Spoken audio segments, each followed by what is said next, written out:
The riveting action found from IndyCars on ovals continues. We go from a solid 200-lap race at Kansas Speedway over to another 201 laps and 500 kilometers and our final international race on the season. Konnichiwa and welcome to the Twin Ring Motegi and round number 4 of the Classic IndyCar Series in their 2021 season. Hello, welcome one and all to RaceSpotTV or ESTV, wherever you happen to be joining us from today. I'm Nolan Wemple, and I've got Dylan Coyle beside me in the commentary box with Hugo Louise behind the cameras for today's presentation.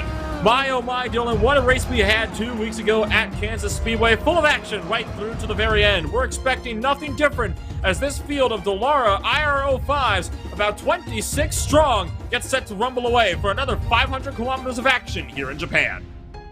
Yep, it's going to be a fantastic set of racing today, and it's probably going to go to its 2-hour limit. It's a long race with a lot of endurance skills needed to end up on the podium. This will kind of end things off on the oval side of things for a little while. We're going over to Watkins Glen just in 2 weeks' time on June the 6th before swinging on down for another couple of ovals at Richmond and Michigan. 2 tracks bound to create some of the most exciting races we'll be seeing all season long. Before we kick things on over to Sonoma, one of the most tame races we'll be seeing all season. Chicagoland comes up next. We head back to the ovals, followed by Mid-Ohio, Road America, and finishing it off with the Indy 500 in just a few months' time. Now, so some of the race information here, it's a 1.5-mile circuit, meaning the 201 laps will give us about 500 kilometers worth of racing. The last time we raced here was, of course, in 2019. Matt Cook won that race by a very convincing 7.5 seconds over Sage Karam himself, with Andrew Aiken 16 seconds behind in the third position. Several drivers do have starts from the rear of the grid today. Those drivers being Dave Lodel, Troy Dolinchek, Martin June, Gabor Visky, and Johnny Garrett. Of course, Johnny Garrett not even allowed to compete today. He's got a 1-race suspension. Starting from the pit lane is going to be Andrew Aiken, Logan Simmons, and Felipe Lambert. Big story here, of course, is going to be Johnny Garrett here today, Dylan, because like we said, after Kansas, so many penalty points racked up, he has got himself a 1-race park. He is not allowed to compete today, but the standing's still looking tight as things have swapped as Lucas Laville now takes the points lead, your defending champion. Yeah, and if we look and we see Johnny Garrett is in 9th place, so this is going to be a big hit to a potential top 10 in the championship standings after missing this race. But things have widened a tiny bit, and I must say as well, it's going to be a great race. Going to be a great race indeed, and well, to show you just how challenging this track can be, why don't we take ourselves a bit of a guide here, and we'll take you for a lap around the Twin Ring Motegi Speedway.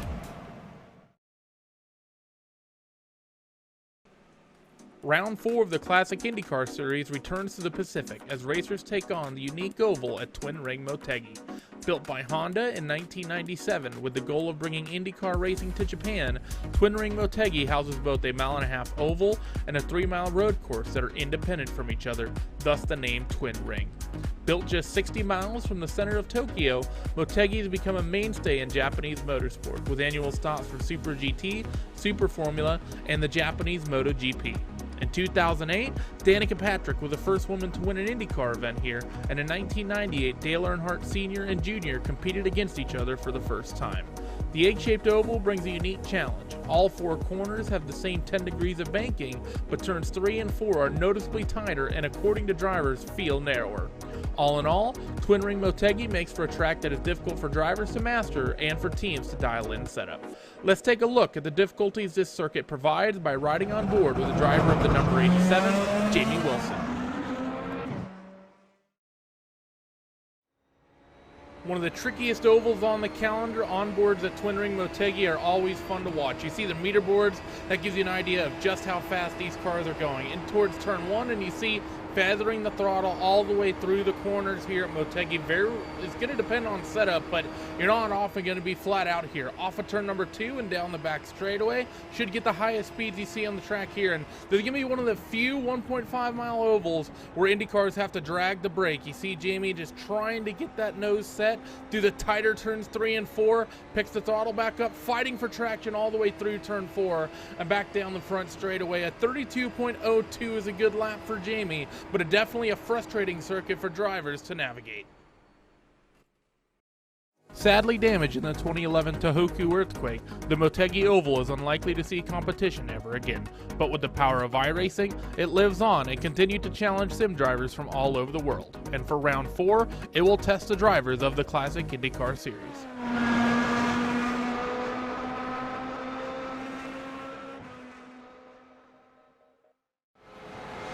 And that was a lap on board around the Twin Rim Motegi Speedway, brought to you by, of course, Team Chimera, doing a fantastic job with these guys as always, week in, week out. Just a couple of seconds left in the warm-up here. We're about to get 200 laps, 500 kilometers of racing action underway. Let's take a rundown now at your starting grid coming here into today's race.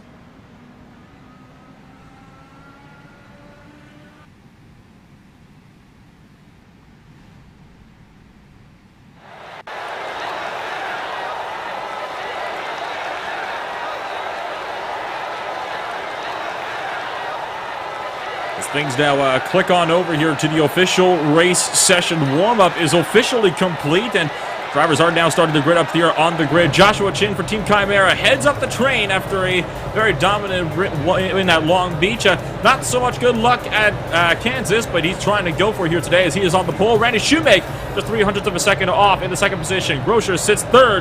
Willie Schwarbauer in fourth. Matt Molnar in fifth. Lucas Laville in sixth. Liam Quinn in seventh. Marshall Stanley eighth.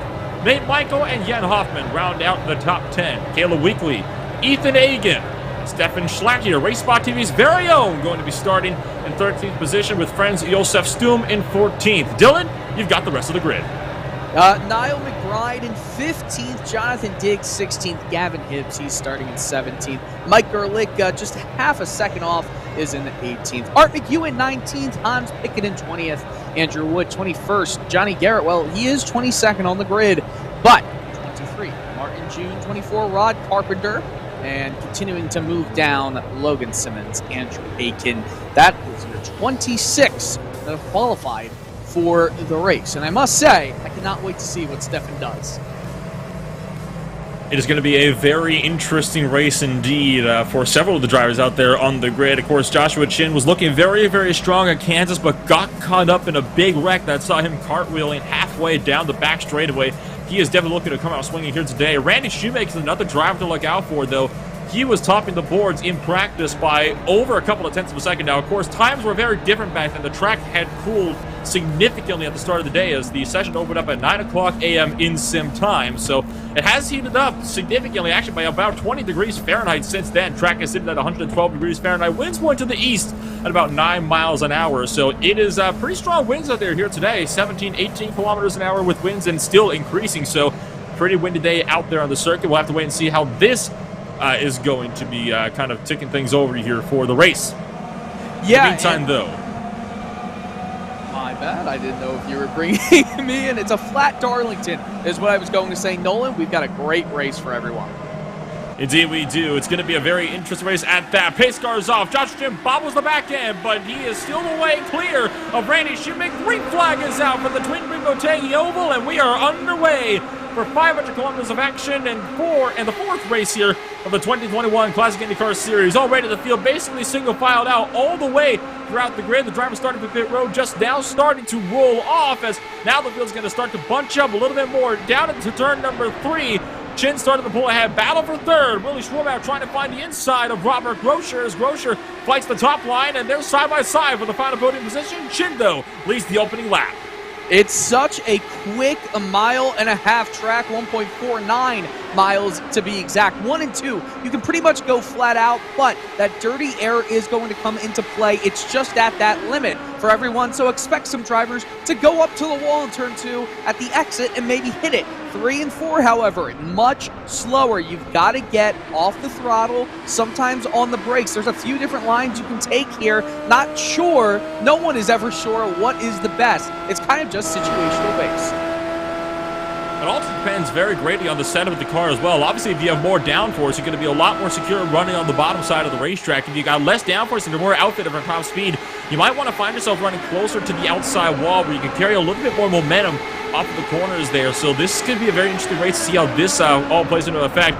Grosjean now do battle with Matt Molnar, but Molnar's going to back out of the inside line in a very big way. But Grosjean might have overshot the corner there as he slides way up the track, and that opens the door for Molnar to fight back to the inside, and he's going to pull ahead past start finish. And it's also going to help him right here because there's not too much that you gain from going around the outside in turns 1 and 2. Actually, if we're being honest, it's not much at all, but Grosjean looks to pull back, goes down to the inside, a little bit of a swapping maneuver, and up front, we have a potential pass for the lead as well. Randy Shoemate tried to look for the outside of Joshua Chin on the run down to turn number 3, almost made contact wheel to wheel. That allows Willis Schwarbauer to poke the nose in, and he'll pick up the second position, almost losing the back end off of turn number 4. But so far, we're still clean and green here for the 4th round at the Twin River Motegi. Once again, the only international race apart from Phillip Island all season long. All the other races will be taking place in the United States of America. About 5th and 6th is still going on as well. You got really these two different trains at this point going on in front, but look at Schwarbauer trying to really run down Joshua Chin here and trying to maybe see if he can take that race lead away from Chin early on. We know how fast that number 93 car can be, though, on the ovals. Yeah, absolutely, and this dirty air might come into play. I know we keep saying about it in the early goings, but just watch as Schwarbauer, he gets a little bit loose, got right on the apron. It's going to shoot him back up the track, has to get off the throttle just a tad, and Randy Shoemake potentially making a move down the inside. He's going to dive down low, early to the apex. They're going to be side by side, but will they at the end of the corner? It looks like they will. In terms of overall layout of the track, this track greatly does resemble the Darlington Raceway. Of course, turns 1 and 2 are very, very wide and sweeping, very high speed. Turns 3 and 4, you have to check it up pretty greatly. Even in the IndyCars, you got to back it off to about 150 miles an hour, right down to the 4th gear. The big differences come, though, this track is a lot wider. This track is also a lot faster because it's got fresher pavement down on it. It also has less banked turns, only 10 degrees for all corners on the racetrack, compared to Darlington's, I believe, 15, 16-degree banking you got out there on the track. So you got all of this combined. It's created a really big challenge for these drivers. Now, we're riding on board with RaceSpotTV's very own Stefan Schlacke, a very good commentator, and to say the very least, works with me regularly on the Friday Night Primetime series for the IMSA Michelin Pilot Challenge. He's currently running in the 13th position, trying to run down Jan Hoffman for the 12th position, as that just swapped hands with Ethan Hagen, picking up the 11th spot, and they're all three of them trying to run down Caleb Weekly in 10th, but here goes Schlacke to the inside of Jan Hoffman. Oh, Stefan, you got to make the move stick. However, it's going to be difficult. He does not have the momentum going around turn 4 down on the inside. While it might work if you want to swap back out in front at the exit, if you're not clear of him, then you're really going to lose some time heading into 1 and 2. This is where the multi-group racing aspect of the track can play in greatly. You're going to carry a lot more momentum up on the top sideline. And look at that, Stefan. Yeah, he got it dived in. And Jan Hoffman trying to go for the over-under, but Stefan covers that inside line nicely. So the 05 not able to get the run, but he does have the draft all the way down the front straightaway here. Don't think he'll make the look, though. He actually backed out of the throttle. So Hoffman is not looking to battle very early on here. He's looking to kind of just keep this car settled, maybe make it around to the first pit window. Oh, as he clips the apron now, and still trying to recover as well, but now Hoffman does manage to bring the car back, but he's lost a lot of time. He's going to lose in a spot here as well to Franz Josef Stumm, who sweeps by on the low side. Thank you very much, says the 34. Oh, this track, it's such a draft-heavy track, Nolan, and you need to be in the draft to be able to pick up some speed, pick up some time, and eventually catch the competitors in front of you. If you are not able to do that, if you aren't able to stay in the draft, then you're going to have difficulty in this race. It's just so important here. It isn't also like Kansas Speedway, like a traditional, speedway race where we'll be seeing pack racing going on through. Already the pack has started to split on off a little bit, and the reason for that is because of the braking you have to do into turns 3 and 4 primarily. You've got people that are at so different braking zones, people that have so much more confidence than some others on the brakes going into 3 and 4, and obviously the cars are so much different as well. The draft does not play as much of a factor into this racetrack as it would at a track like Chicagoland, Kansas, Michigan, and so on. Yeah, absolutely, and it's the same length pretty much as Kansas. It just drives so differently, and we love that. It's also because of how wide the entire track is, especially in the corners, that makes the multi-groove racing work. And Ethan Hagen, by the way, he might be going 3 wide. He decides against it smartly. He wants to race for a championship. It wouldn't be smart to do that. So we're riding on board today again now as he's watching the battle between Caleb Weekly and Marshall Stanley. And this is the battle for, I believe, 9th and 10th on the racetrack at the moment. In fact, it is 9th, 10th, and 11th here, all running in the train. Ethan Egan's just trying to find a way through, trying to find what line he wants to take here, see which one is at the point the more dominant. Look at Weekly slide up the track. Stanley tries to go for the inside, but Egan is there. The number 20 car is done hanging around. He's going to try to go for the move here on the Vortex Sim Racing car of Marshall Stanley down the pit straight, but no dice for Ethan Egan. He's going to have to slot himself back in line there. And got one car that's kind of losing out the back end as well. Matt Molnar just lost out on a couple of spots through 1 and 2 after he clipped the apron as well. And it also appears as though he might have one car pitting in. Mike Gerlicka appears to have maybe been having a little bit more struggles, but it looks like so far he is also staying out there on the track for the time being. A lot of different lines, and we've been talking about it. We've been beating the dead horse about it for a good while, but it's led to some interesting racing so far. If you're going down low, if you're kind of taking the entire turn in turns 1 and 2, well, you might get all that speed, but you're also going to lose time in the distance aspect. You know, it's that going. Just watch this as they cross around 3 and 4. You see the different lines. You try to go from low to high. That's going to be the shortest way to go. You're going to lose some momentum, however, if you did go high the entire line. And then coming out of 1 and 2, we see the momentum change right here. Driver in behind will get some extra speed, but how quickly will Shoemake be able to catch up in 3? See again, the line, he went very high right there, which you can do, but it can be a little bit hairy because of that little bump at the exit of 4. And you can see these guys are already starting to catch some lap traffic on just lap 17 of 201. Now, of course, those are lap cars that had to start from pit road. Drivers like Niall McBride and Martin June just up the road. These guys did not start with the main field. That's why they're catching them so quickly here. But if those guys get put a lap down very early here, this is going to be detrimental to their race if they want to try to contend for, spots inside the top 20. It's going to be very difficult for them to be able to recover from that because there are no lucky dogs in IndyCar racing like there is in stock car racing. And, I mean, it makes sense. I mean, you've got the races are so differently. They race on some of the similar tracks, yes, but definitely a completely different discipline. You have to approach this a lot differently. For example, I mean, Champ cars and Indy cars both ran here in 1998 and in 2000. Stock cars also ran here in 1998. Definitely, though, if you were to compare the Champ car race and a stock car race, it would be like watching two different disciplines. And it not even seem like you would be watching two different disciplines. And the way the drivers approach it, you just cannot even begin to compare the two.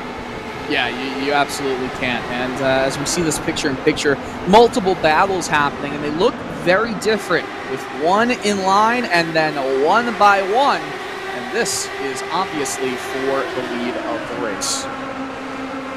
Shoemake trying to complete the pass on Willie Schwarbauer, now going defensive for 3 and 4, while Schwarbauer's trying to get the run. He's going to really close into the gearbox at the entry to 3 and 4, but Willie Schwarbauer will give up the lead, and Randy Shoemake has overtaken the race lead. He was so far in front of in practice, a couple minutes of a second was his fastest time. It's about a 21, I believe it was about well, let me actually just kind of check that here. Yes, it was a 29.3 for Randy Shoemake. In practice, it was a 29.5 was the next closest time for Andrew Aitken in practice earlier today. Of course, track conditions were so different, though, a few hours ago than they are now. So it's kind of switched hands here. As now you can see Schwarbauer trying to have a go back at the lead. Yeah, but a little bit loose out of 3 and 4. And look at that. Will some air come into play with some slower traffic right in front of the leaders? It's Niall McBride and Martin June. They both started pretty low. McBride started 15th and fell back all the way to 25th. They're still in the lead lap, but for how much longer?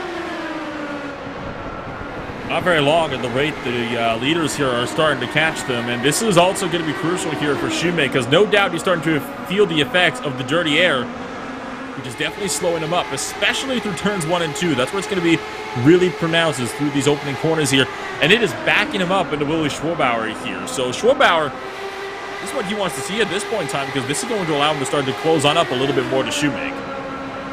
Yeah, absolutely, and I do think that this is really going to let, I was going to say I was going to let Joshua Chin come back, but he's got no draft help. If anything, it'll push back these competitors, and I do wonder if they're going to play nicely. If they're going to move out of the way, We'll see, because there's a lot of momentum right here in a 1 and 2 for Randy Shoemake, but it doesn't look like Shoemake's getting any help. He's really getting held up in 2. Will he try to make the move? He's getting a little too close for comfort, Nolan. Goes the inside of Mal McBride. Schwartbauer will likely try to follow here, as McBride is going to have to bail out of the corner here in 3 and 4. No point in trying to fight the leaders when they're already side by side with you and going to lap you in the very next corner. So Schwartbauer sweeps through as well, but that allowed Schwartbauer to close up by about a 1/10 of a second there, but he still has Martin June to deal with, Shoemake does. So it's still not quite over, but once Randy Shoemake gets clear of Martin June, he might be able to start to pull away with the lead here if he can get the pedal down. Yeah, definitely. Just the question is, will he be able to kind of just break away once they do have clear air in front? And it looks like, yes, very kind driving there. Not sure if he's going down to the pits or he's just taking an interesting line. But look at this. I mean, look at how different those two lines were. Schwartbauer, I don't know if he's going to gain anything there, but he went really deep and almost did a reverse diamond, if you will, where you want to come up all the way to the high point of the apex, and once you hit that midpoint of the turn, your car is the highest point in your turning radius. And we have this battle on the right. It's just a question of what works. Schwartbauer is diving it in deep. This is going to lose him some momentum going in back onto the front stretch, but it's not a bad idea if you do want to force a side-by-side situation. Martin June did come down to pit road. That's why he was so far down to the apron. You have to exit pit road down to the turn number 3. In fact, Gavin Hibbs is also coming down to the lane, interesting enough, and Martin June having some issues there in the exit of pit road, and he's going to take a toe back, so Martin June effectively out of the race at this point. Gavin Hibbs, you can see, though, just behind on the right side of the screens, he's also down to pit lane now. He was, I believe, in the 18th position before he came down, so this is a very interesting call from the 95 car. Not sure why he is coming down so early on here. I mean, we expected the fuel runs to be about 55 to 58 laps in that range. We did not expect to see drivers coming down on just lap 26. Yeah, not at all, but it will provide an interesting bit of strategy at play. Not sure if it's the best strategy, but maybe they feel like there are some cautions at play, because if we do hit that 2-hour mark, it will be because of cautions. It's been pretty clear so far. I don't want to jinx anything, but it has been some pretty fair and hard racing so far. At the moment on track, one of the closer battles is for 10th and 11th. You can see that taking place on the left side of your screen now between Ethan Aiken and Caleb Weekly. Again, Hoffman is just up the road from these guys as well.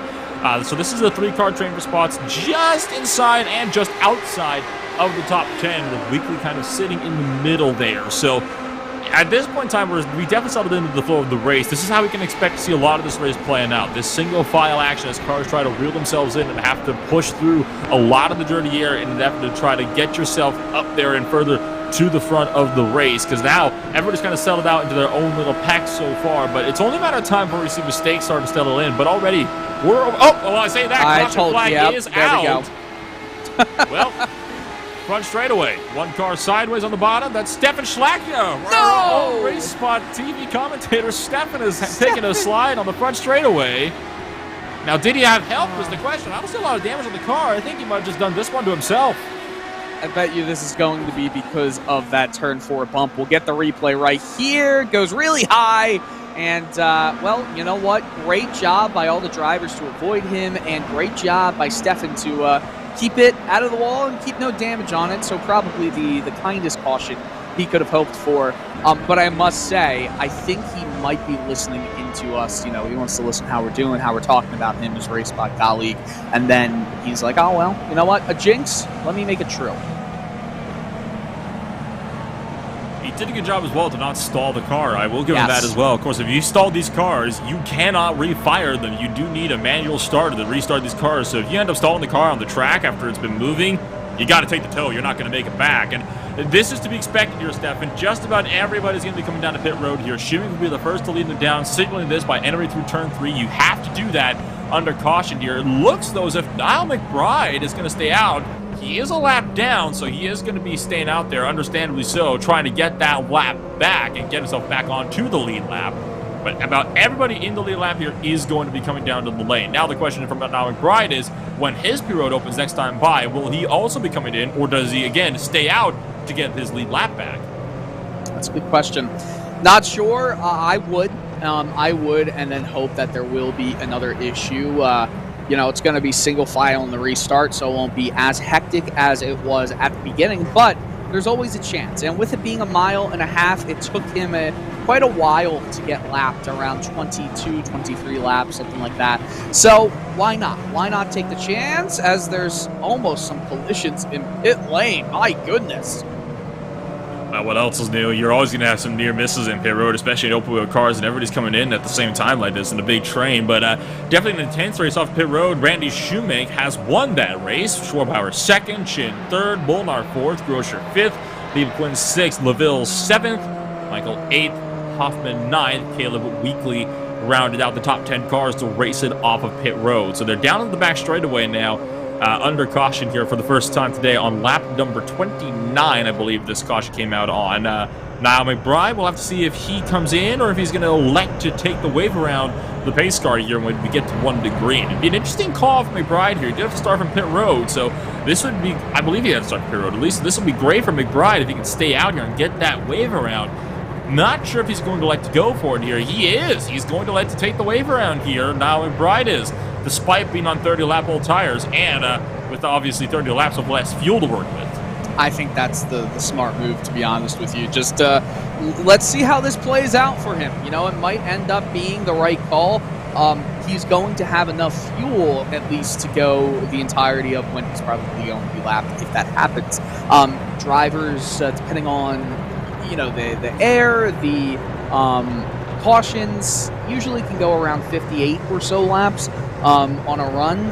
We're not exactly sure how close to accurate that will be, just because of this caution and because of the different lines, different drafting partners that everybody's had. But if it did take 22 laps to get lapped or something like that, he's going to be quite comfortably under the limit, I'd say, for his fuel. I think it's a good move. It's a good move, a good gamble to try and get back onto the lead lap.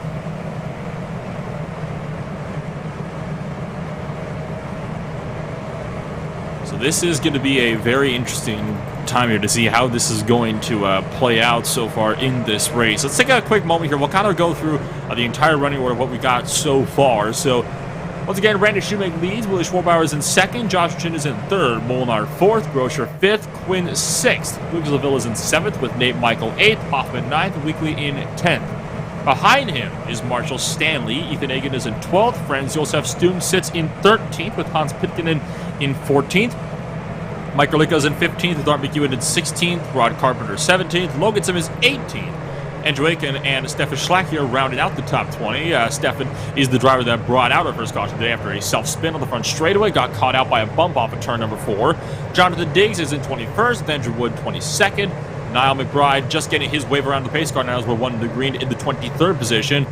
Gavin Hibbs and Martin June both not so far have decided to make their departure from the race here today, or very early on. They're 6 and 8 laps on respectively. And then, of course, you got at the very bottom Johnny Garrett. Of course, Johnny Garrett does have a penalty, though, this race. He is not allowed to compete. So he is just here to, I believe, to officially put in the record that he has served this penalty where he is not allowed to race. We're on the back straightaway, though. Just half a lap to go before we're back to racing. Well, with it being single file, it's going to be a different looking restart. But I do think we're going to still see a lot of fanning out and a lot of 2x2 once we do come back to turn 3, the entry of it at least.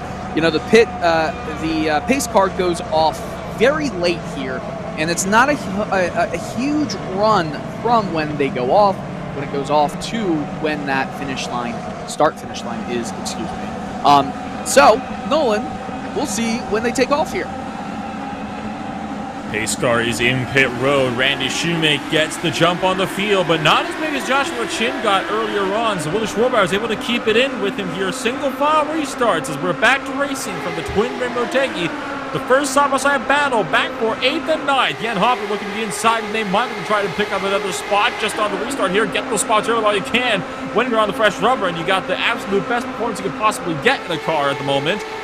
So that is the first side-by-side battle we got out there on the track. Of course, they're still nice and tight, though, for the entirety of the top 4 as well. Nice and close by with each other as we see different lines already being taken out of 4. The momentum will be on the high side, though. If is able to clear, he does, and he gets through. He'll see if he has the momentum here. Again, these drivers, they know what they're dealing with these cars at this track, and it's a challenge, Nolan. It's one of the most difficult and unique tracks that these drivers will go to all season, because it doesn't really run like a stereotypical oval. It provides its own set of challenges, and it's really about who stays clean the entirety of the time. It's also a part about position. Position matters in this track, in this race. If you do have a spot where you're around first place, it's going to mean a lot more to stay in first rather than pit and maybe fall back to 5th than it would at a track, for example, like Kansas. And just saw there as well, Jan Hoffman did complete another pass there on Nate Michael, and he started to really pull away at that position and reel in Lucas LaVille, the defending champion, just up the road. And Quinn of the 44 car is heading up that train as well from 6th on back to the 8th position. Closing in on Michael is Stanley, Weekly, and Agan, but we'll have to keep an eye on that. For now, this is now the closest fight we've got on the track here between 6th, 7th, and 8th on the racing service, with Jan Hoffman definitely trying to apply the pressure here on your current defending champion and Vortex Sim Racing teammate. We watch this battle commence, and they're very close to each other. They do have to worry, though. As long as they keep it clean with each other, it's also going to hurt their lines if they're trying to make passes. It's a difficult track to make passes work here. Just because there's a lot of lines doesn't mean all of the lines necessarily work to your benefit when you are trying to make a pass. Because while you can make that pass as the attempt is going on the inside here, it doesn't mean you're going to get by and go quickly enough to catch the next car in front, if that makes sense, though. These guys also have got to watch the outside walls they exit these corners as well. That's what actually caught Liam Quinn out the last lap by. He was starting to build a gap, but he accelerated out of the corner too early and actually had to lift off to avoid slamming the outside wall. That's what allowed LaVille to even get close enough to make that move down to the turn number 3. So that's another really crucial thing. These are not stock cars where you can afford a little hit with the wall. You hit the wall on these cars, you're likely going to find yourself ramping up and flipping over down the back straightaway. We've seen that happen so many times on various ovals today. And now Jan Hoffman's going to go to the inside of his teammate here, Lucas LaVille, and pick up another spot in your the 7th position. And I think Lucas LaVille might have cut him a little bit of a break there. Yeah, he definitely did. And you know what? It's not a bad idea to start cutting brakes because we aren't even at the quarter mark of this race yet. Usually you may be, and usually you'll start to see positions and strategizing come into play now. I just think if you're trying to race for a championship at this point in the season, you're going to rack up all the points you can, and sometimes racking up points in 10th place is better than 25th. Battle is on just behind. Caleb Weekly has caught Nate Michael, and you got Ethan Hagan and Marshall Stanley also trying to close in just behind. Weekly not able to get the run over Nate Michael. The outside line is just so much better for defense, but you still want to try to run the bottom where you can to make sure that you're still taking the fastest way around the racetrack. But when you go on defense, you definitely want to be further up towards that middle groove. That's where all the speed is going to be for you on the exit. Yeah, all the speed will definitely be there. This is just way too close for comfort right here because of how drastically the speed changes can happen in the blink of an eye. I mean, literally, you snap your fingers and all of a sudden the car that was just in front of you is now inside your gearbox.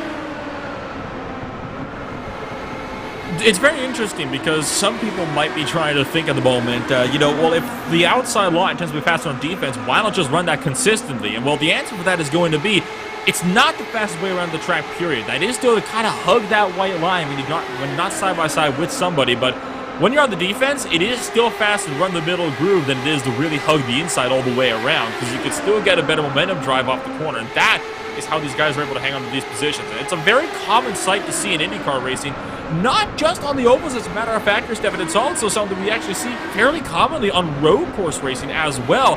And take a look at this battle. I think this is just behind him as well, with Mike Gerlicka in the midst of a scrap here, with Andrew Aiken trying to do battle for the spots. Yeah, and also we're watching on board with Hans Pickenen. This is a good point to see how much they're actually turning. It's not much, But you do see right in front, as you're in, I believe that's 5th gear, you come up a little bit high, right up against the wall. You're in the draft. You're going to get a lot of speed here. And you go up to, typically you go in the 6th gear, as he just did. Comes all the way back down to 4th, and could go in the 3rd if he really wanted to. It's so rare to see an oval with an IndyCar going from the lower ends of 4th to the higher ends of 6th in just a 30-second lap. One of the only places where I can think of drivers really switching gears consistently is at Indianapolis, but that's only going from 5th to 6th, and that's down the straightaways. Of course, you have Kansas Speedway, but Kansas Speedway is really a track where you only run 6th and 6th gear for like the first 10 laps, or then you kind of back it off about 5th gear the rest of the way around, especially if you're running in dirty air. Of course, you have to lift yourself off the throttle a little bit more coming down the straightaways here. We will wobble a little bit there for Hans Pickenen off the corner. Yeah, just a little bit. Collected it well, though, so nothing really to worry about. Just get it out of your head and keep going in this dangerous circuit.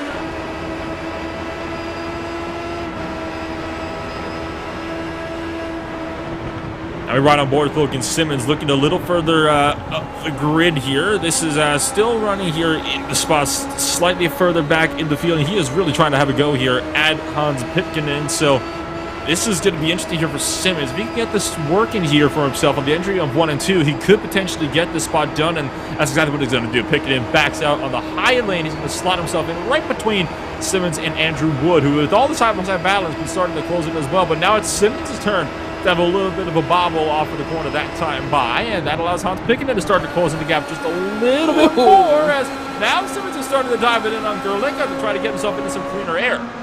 See, it's the accordion effect right there. It's dangerous and it's scary to watch, as we do see potentially a move being done with the 3rd and 4th cars in this battle, and very easily. I think he's going to try and get the ultimate momentum coming back onto the backstretch. And, wow, this is just weird. This is weird driving from all of the cars in this field. Nolan, help me out here. I'm confused at what the strategy is to deal with all of these cars bunched up at the moment. I think in the moment they're just trying to go at it here. I mean, that's clearly what they're doing here, as we see Andrew going back to the inside now of Mike Gerlicka. Gerlicka, though, looks like he might be trying to back out as well, because he just backed out big time from Logan Simmons in their fight as well. So I think Gerlicka at the moment is taking a bit more of a conservative strategy. He's not really wanting to fight too hard here. He's just trying to make sure that he can get his car in one piece for that final stint. Because, of course, if you want to finish up high, you need to keep your nose clean. Well, to finish first you must finish. Rule number 1 of auto racing right there. And don't hit your teammates. Yeah, I think that's rule number 1 for team racing, we'll say. But yeah, that's a typical golden rule. And yes, it's one of the easiest lessons to also forget when you're just racing in the heat of the moment. To finish first, you first have to finish, especially if you're running further towards the back of the field, as is. You never know, though. I mean, you've got guys like... I think we could either look at Mahavir Raghunathan as a great example of this, as a matter of fact, Dylan. Remember, he's a driver typically known for not having the best of track records when it comes to points finishes. He did get a points finish, though, I believe it was either a Formula 3 or Formula 2 race over at Monza, and that, of course, was because he got himself up into the points because so many people ahead of him crashed out because he kept his nose clean. Again, you can have great things just from attrition if you manage to just keep yourself out of the fight here. The battle is on here for 5th and 4th, though. Robert Groscher and Matt Molnar starting to go at it. You see, I thought we were about to talk about don't wreck your teammates and maybe blocking teammates for teammates for wins. Into last race. I don't know about anything there.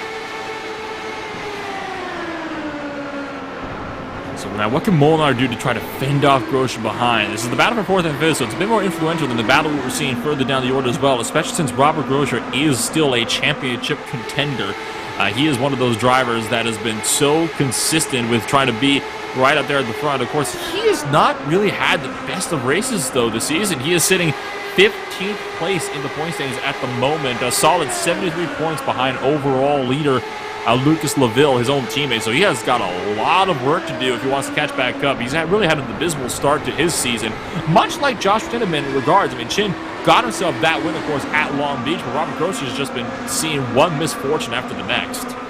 Yeah, and it's unfortunate for Robert Groscher, who does so much to help run this series. I mean, Groscher is one of those guys who, week in, week out, is going to put in a very solid performance. I think in this fourth race of the year, it's going decently well for him. Started the race in third position, in fifth right now, trying to get fourth away from Molnar. So we'll see if it is a race that will suit somebody of his, I'm trying to think of the word, tenure, style, playing. All this battling that Groscher's been trying to do here with Molnar has been backing him up slowly but surely into his own teammate, Jan Hoffman, who, of course, we've been seeing Hoffman has been very, very aggressive off of the start. He's been pushing really, really hard. He's worked his way up about a solid, 7-8 spots now since the restart. So Jan Hoffman might be looking to break into the top 5 here if Robert Groscher cuts him a break when he catches up to him. Because at this rate, he's going to catch him. He's been catching them consistently at almost a 10th a lap. Groscher goes really deep into one. He's going to lose some time there, but will he have momentum going down the back stretch? It looks like he has the speed. Hoffman just watching this battle. Groscher pulls down to the inside. Oh, this is a dangerous maneuver to try and make. Both were coming closer together. I think ultimately this is going to hurt Groscher more than anybody. Hoffman's going to get a lot of speed on Groscher going to 1. And sure enough, Robert Groscher is going to swing way high and allow Jan Hoffman to... Oh, maybe not. He cuts back down on his own teammate and almost pinches him right down against that white line. So Jan Hoffman had to work for that one a little bit more. Now Robert Groscher is going to be right in behind the 05. He's going to try to look for the inside again here for 3, but decides to think better of it. So that got a bit feisty there for a brief moment, though, 1 and 2 between the two teammates. I question why Groscher would go all the way up that high when he did have a chance just a corner earlier to make a move on Molnar, and I don't know, it almost was a white flag of some sorts to just forfeit that position. Niall McBride coming down pit road. Of course, he was a driver that got that wave around last time by to get the lead lap back after starting from pit road. So the 41 car is down to the lane. Now, this is crucial because McBride is about 30 laps off cycle here, so this is not good news for McBride because he is definitely going to lose at least 1 lap to potentially 2 if Schumacher is quick enough. But Niall McBride, now what's the strategy for him? Because he is way off cycle. How do you get yourself back on cycle? I mean, I think at this point you got to wait for another caution, but if the caution comes out now, he's going to have to pull the same strategy of waiting to get back on the lap. He won't be able to come down with the other leaders. Yeah, definitely. And you know what? It wasn't that awful of an attempt either. Well, there you go. Wow, Lucas Laville. Big championship contender there. Lucas Laville, the defending champion coming into this season, is out of it. And that's our points leader as well. So this is really big for the developing championship here overall. So big trouble for Lucas Laville. What in the world happened here? I believe it was contact maybe with Nate Michael. Well, we're going to see Nate Michael said, "Sorry, man, that is my fault." And we caught the very tail end of that right when the incident happened. It looked like a little bit of just too close and came up a little bit too much. Man, that is rough. A little bit of lag must have come into play right there because it looked like it was a bigger gap than it was in actuality. But that's just, wow, just a small mistake like that. This is actually perfect for Niall McBride because he had just come out of pit road when that yellow flag came out. So he is going to be on cycle with the rest of the leaders, assuming they come back in. We'll take a look at this again here.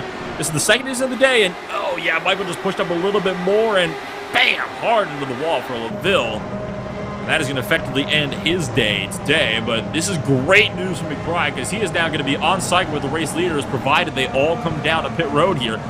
Now, here's the other crucial thing. If a single car stays out in front of McBride here, he's trapped that lap down. So he's got to really hope here that everybody on the lead lap comes on in. But it's looking like that is going to be what's going to happen here. So this is fantastic news for the 41 car, who had just come out by the time that first caution came out. Or second caution, excuse me. Well, sometimes it pays to get lucky. I was worried because I that was the second best thing that could have happened to Niall McBride. It would have been a little better if the caution had come out before then, where he was on the lead lap, because he still is a lap down due to pitting right there. And I'm sure he would have been a little happier to be back on the lead lap and not have to worry about getting lucky about when the caution came out. But yeah, he's back on schedule with everybody, and he'll be back on the lead lap due to the wave around. And you know what? All is fair for him, and he's back in this race. It's a small field, by the way, as well.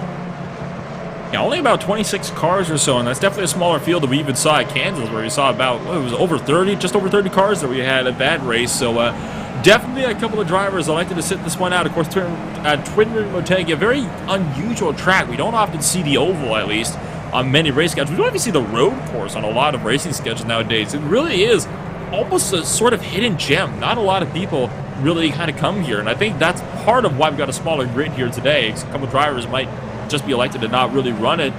Not the most popular of tracks out there, but hey, it's still something. It still has given us one heck of a race so far. So the field is going to come across the line here, and when they do and the standings officially update, we'll give you another rundown here, just kind of of the top 20 here, Dylan.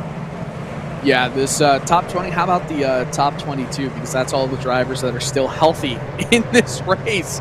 I mean, Lucas Laville is already, he's still in this race. He's just in the pits trying to, as a championship contender would do, trying to repair that car, get out on the track, and just get any points that he possibly can. But Schwabauer in the lead, or actually, yes, it is Schwabauer. I was looking at Rod in front. Shoemake, Chid, Molnar, Hoffman, Quinn. And that is pretty much your the competitors we've been talking about in this race, as well, with Robert Brosher, Nate Michael, Ethan Hagen, who's been quiet, and he's still very much with a chance to get back into the points lead now, due to that huge accident involving Laville, Aiken, Weekly, Stanley, Woods, Simmons, Stoom, Gerlicka, Pickenen, and oh man, Stefan, keep going, Stefan. What is going on here? He's got to get back on his horse. Art McEwen, Rod Carpenter, Jonathan Diggs, and Niall McBride, your drivers that are still on the lead lap. And everyone behind him so far has DNF. Lucas Laville, the most recent of those ones, bringing out the second caution of the day after contact with Nate Michael, who's currently running in that 8th position. Gavin Hibbs and Martin Jude also out of the race. Johnny Garrett at the tail end, but of course, like we said before, and we'll probably say again before the end of this race, he does have the penalty that prevents him from competing in this race. Yes. Well, they were going to be one to go this time by here. We are. Yes. Also, he, with that huge penalty, race suspension, he'll be out of contention, obviously. We went in 26 on the grid, but it was weird. It was only 25. He just had to officially be in the session. Martin June, I really wonder what's going on with he and Gavin Hibbs, because there's no caution of the sort, but they just aren't in the race. 39 to 37 laps down. Curious there.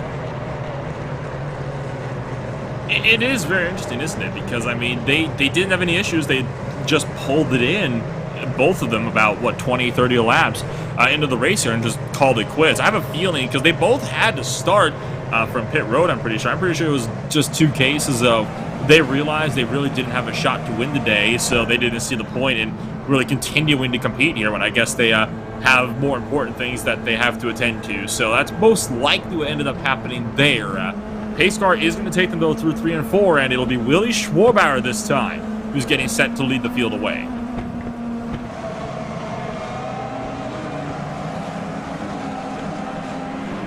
And you can see him sticking right up against the outside wall there. The reason why he's doing that is to prevent anybody from passing him around the outside, because you can pass around the outside line and you can't pass on the inside. So if he's up there, nobody can pass before the start-finish line. Green flag is off and away. Joshua Chin with a bit of a bobble again off of turn 4 as he got on the power, but we are now clean and green away. We're racing once again from Japan on lap number 65, 201, over a quarter of the way now through this 500-kilometer race, and we are still single file all the way throughout the field, barring 1 or 2 side-by-side battles deep in the field.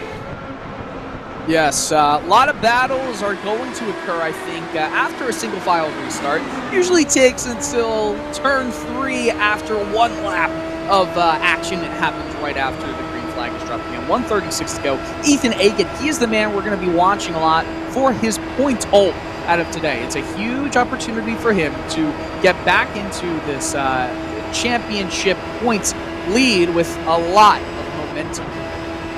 Or showing at Kansas, and at the ovals, that's a question mark, I think, for him. Just up the road from you can see Robert Grosher do battling with not just Liam Quinn, but Nate Michael as well. Now, I'm pretty sure Robert Grosher is not feeling terribly comfortable with Nate Michael running right behind him, because Nate Michael is the driver that just made contact with his teammate that brought out the second caution just a few laps ago. Andrew Akin is getting really close as well to this whole train in the back, so this is about to really step on up here, as now Grosher's going to go for the inside here on Liam Quinn in an effort to try to go for the 6th position out there on the racetrack. As well as this, the overall race lead has closed in significantly as well, so we've got quite a few battles going on here on the track. This fight is going to single file on out here. They were not the only ones looking for positions, though. As you had seen about one lap prior, Randy Shoemake had a look around Willie Schwarber, but was not able to get close enough to go for the race lead. Well, it does look like they're going to be very close in battling for the race lead, and Joshua Chin back into this battle. He gets really late in the brakes into 3, and out of 4, he's going to lose momentum. Randy Shoemake is the driver with tons of speed as they cross the line. Will he take a low line into 1? No, he doesn't. He's going to try and go for the momentum and battle with that dirty air. He's going to have a lot of speed coming out of 2. Definitely going to be enough to put him side by side here with Schwarber down the back straightaway. So he'll have the run here down to the turn 3, but he's just got to check up so much more on the entry, and Schwarber will be able to pull around the outside line here, maybe. I don't know about that, though. Shoemaking the Aero X Machine got a great drive over turn 4, so he's still going to have the optimal line here on the entry for 1. I think Randy Shoemaking is going to have the race lead. Yeah, everything about physics, about just the distance and the speed you have to travel, says that Willie Schwalbauer should have had a lot more momentum coming out of 4, just did not, and now he's embroiled in this side-by-side battle with Joshua Chin. But Chin goes really early on the brakes, gets very comfortable with Matt Molnar being right down there. It's almost like the earlier you get on the brakes in 3 and 4, the better of traction and the better output you will get going down the front stretch. And Hoffman just behind is also trying to look around Matt Molnar for the 4th position on the racing service. And just behind these guys as well, you've still got the battle for 6th and 7th. But now changed hands. Grosher's fallen back to 8th. This is now Andrew Aitken and Liam Quinn going at it for 6th and 7th, just behind these guys as well. So there's a lot of battles at the moment going on the track. You've got, of course, 6th and 7th that are side by side. You've got 9th and 10th that just swapped hands again. So you got so many different fights going on at the exact same time. As now here's a dive into the corner. That's Andrew Aitken trying to have a run as Liam Quinn and the Chimera car really pinching him to the inside line there for 1, and we almost had caution number 3. Oh, we got really close to that red and white wall up out of 2. He's going to be on the outside. Andrew Aitken going to be on the inside. Who is going to get this position? Now, Aitken will slide back up top, but he's going to have to get out of the throttle. It's going to go the momentum back into the hands of Liam Quinn. He's going to have the edge as they cross the line. But again, still side by side. Some great racing here in 1 and 2. And you go a little bit further back and you see some more racing action. Just some great racing altogether.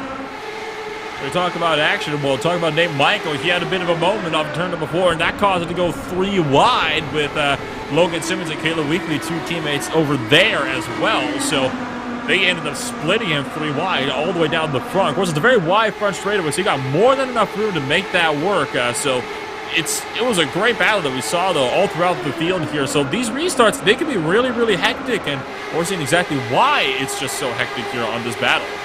You almost have to wonder why there were such huge gaps in the last race that was run here. What, 8 seconds or so? 16 seconds back to 3rd?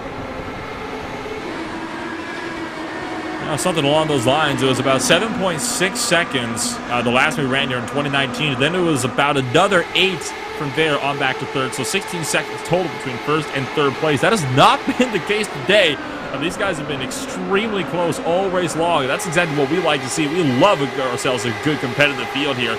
And once again, the Classic IndyCar Series is definitely delivering a thrilling race. Yeah, it's delivering a fantastic race. And you know what? The ovals in this series, we had Kansas just a few weeks ago, and Motegi, they are delivering. Can't wait to see what the rest of the season will hold on the oval side as we riding on board with Ethan Hagen, just to kind of, or riding from the helicopter view of Ethan Hagen, just to kind of see what is going on with his race. Currently 10th place, hasn't moved that much. You know what? It's the smart move, I think. You don't want to push too hard at the beginning. You want to save that for the end. See who your competitors are in this race. Let others take themselves out of contention and then attack after that. There is no need right now to fight for an extra position or two when, even if you finished in 10th, that's a good points day. Oh, one car upside down, back straightaway. That was our McEwen. No caution. He was upside down. Yeah, you're right, no caution. So we're going to keep it going here. But what in the world happened there to the number 40 car? We cut to him, and he's just upside down. So big problems for the number 40 car. We'll take a look at that now. Oh, did he clip the wall? What? Oh, that's a huge hit to the inside. I mean, it didn't even look like he tried to turn after hitting the wall. It might have been that his wheel was damaged and he wasn't able to get the lock back onto the right. That was just strange. I'm going to rewatch that myself to see what exactly happened there. We'll take a ride on board here with McEwen here. This will definitely show it. Hits the wall there. Oh, he was trying to... Oh, broken suspension. That's exactly what it was. And then takes a very long slide on his roof. Down the back straightaway. That was a tremendous hit, though. One of the biggest we've seen all day, but he was out of the way of the field, and nobody was behind him, so no caution, and we kept it green. So that's bad news there for McEwen, but, well, I mean, I think a caution wouldn't have exactly helped him in that situation there. Battle for fourth is on here. 3 cars in a tram. Molnar, Hoffman, and Aiken all under a blanket. They are all just neck and neck, and all of them are closing in a little bit more. The accordion effect is coming into play. Hoffman wants to go around the outside to pass Molnar, but it looks like Aiken is going to take advantage of that line up high, and is going to get a little bit of a wiggle and come right back up in front of Jan Hoffman. That was dirty. Not dirty. That was just a little bit scary right there. And wanted to get himself in that gap there so he wouldn't be putting himself off balance when he got around to turn number 1. It was a great move there for Andrew Aiken to barely slot himself into what little of a gap there was. So battle for fourth will continue to rage on, and it does look as though Andrew Aiken is going to have a go here at Matt Molnar when he can. He's got the run off of turn number 4. He is going to look for the inside. Down the pit straightaway, coming up now to about 120 laps to go this next time by. Aiken trying to run here on Molnar. Molnar is going to have to yield potentially. He's still going to try to fight the outside line, though, and get the run off of turn number 2. Potentially get the drive to the back straightaway. Oh, but he clips the wall! Just barely with the right rear, and that's going to cause the wheel to lose out here, and Aiken is just barely clear up in front across the front wing. I think what would have absolutely worked there, if they were still side by side out of 2, the momentum goes right back, it looks like, into obviously Aiken's or Molnar's favor, but obviously he couldn't take that momentum and swing and run with it. It just swings back and forth into one driver's favor and out of the others. This is such a cool track. It's a very, very unique facility. It's one that doesn't really try to resemble any other racetrack out there you got in the world. So that's what makes it, just so fantastic as well. Oh, big bobble there for Matt Molnar. Nearly clipped the outside wall. That caused Ian Hoffman to make a peek to the inside, but still not close enough to make a reasonable lunge into the corner. Looks as though Jonathan Diggs might have had an issue further in the back. I know Simmons and Groscher are side by side up in front, but Jonathan Diggs had a really big moment. Okay, he just slid really wide at 3 and 4. I was wondering why he dropped so quickly down the timing order there, but looks like Simmons and Groscher might be having their own little fight further just behind these guys as well. But we got a couple of really hectic battles going on around the track at the moment. And here we go. Hoffman back to the inside of Molnar. He's got him. Hoffman's got him. Just goes down into 1 on the inside. Almost clear, though. Trying to fight back. Again on the outside is Molnar. Oh, he's got to take it out of the throttle. Oh, man. I don't know if he hit the wall or not, but he came very close. He kept it going, though, and he has the momentum out of 2. About 3 inches off the outside wall. Didn't quite tap it that time, but Molnar is still trying to fight the outside groove here. Really pushes wide of a 4, and Jan Hoffman is still trying to fight the inside line here. Molnar is not giving this spot up, though, without a fight. He's going to have to continue to fight the outside line through 1 and 2. Jan Hoffman is going to keep it pinned to the inside line. Molnar with the run around the outside. Hoffman still not clear. Here comes Molnar once again, dude-battling down the back straightaway in this fierce dogfight for the final spot inside of the top 5. Andrew Aiken says thank you very much. Oh, absolutely. All the side-by-side battle is without Aiken to just rock it away with the 4th position up there. And I think now Hoffman might be clear or not, as Molnar now tries to go to the inside line, but that's not going to work for him at all, and Jan Hoffman is going to be able to easily get the run off of turn 2 here. If I am in a battle like Liam Quinn and Logan Simmons just behind these two, I say to myself, look, let's just work together. These guys are hurting their own race. We can try and catch up to them, and then we'll hurt a race down the line. We just want to catch up and include others in our battle. So with the battle for 5th and 6th starting to die off a little bit here as positions sort themselves out, you do still have that battle between Liam Quinn, Logan Simmons, with Robert Grosjean just a little ways behind trying to catch up. In the battle for 7th and 8th on the racetrack, just behind these guys as well, but it looks as though Liam Quinn, he's starting to kind of pull away a little bit more as well, with Logan Simmons kind of running in the wings. He's trying to find a way out there, but the lines that these two guys are taking are just so different. It's very, very hard for him to actually be able to really make ground. It is. It very much is. And also, just a little update on the time limit that we were talking about, as they are very close. Gearbox to front wing right here.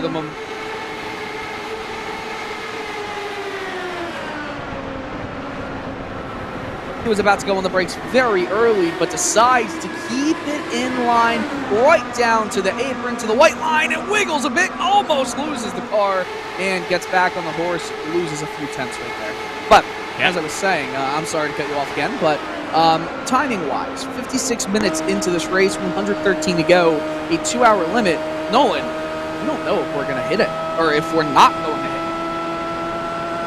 Another caution will definitely put us within a very threatening range here. These guys are hitting about 31-second laps. That's about 2 laps every minute there. So at this point in time, they still have enough time to make it through to the end. But if we get another caution here, which the possibility, given the trend of this race so far, is pretty real, you're right. We're not entirely safe here in this race. This might just end up on time. It would not be the first race that we've seen in the world that has ended on a time limit instead of, you know, obviously the race. I mean, we've had several races that have even been cut short by sometimes as much as 40 laps or so. Not in the CIS, but in other series that, because they've just run out on the time limit because of the number of cautions so far in a race. Logan Simmons trying to close in on Liam Quinn, but he's just not able to get the run he needs off of turn 4. Well, let's try and do the math here.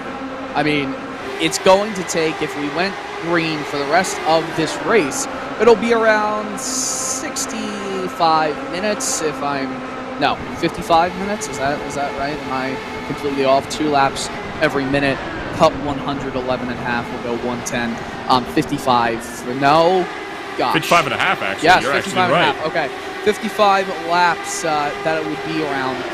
55 minutes, I should say, to complete this race on a green flag run. Give maybe another minute for a 31 second. That's if we're going really fast around here. So if we've got 55 minutes left, we'd be good by 8 minutes. If there is a yellow, then you see the laps cut down drastically, as there's a big battle right here, Nolan. And that is Simmons and Quinn again. They've caught up, and look at who's now waiting in the wings. Robert Grosjean and Andrew Wood have both closed in as well. So you got 2 Chimera teammates now right in the midst of this battle here. So this could get very interesting here. Logan Simmons trying the outside line, trying to get the run around Liam Quinn to make that pass, but he's got to lift off the wood hitting the outside wall. He still has a great run, and look at how much speed he has over Liam Quinn, nearly losing the back end, but that was a great pass as Logan Simmons goes round the outside to make this overtake work.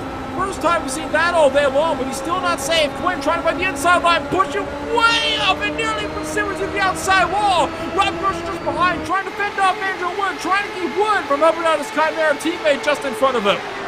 Robert Groscher wants to take these chances because he needs the points, so he wants to get every spot he can. Currently in 9th, he's fallen down 6 spots as we've come into 108 laps to go, nearing that halfway point.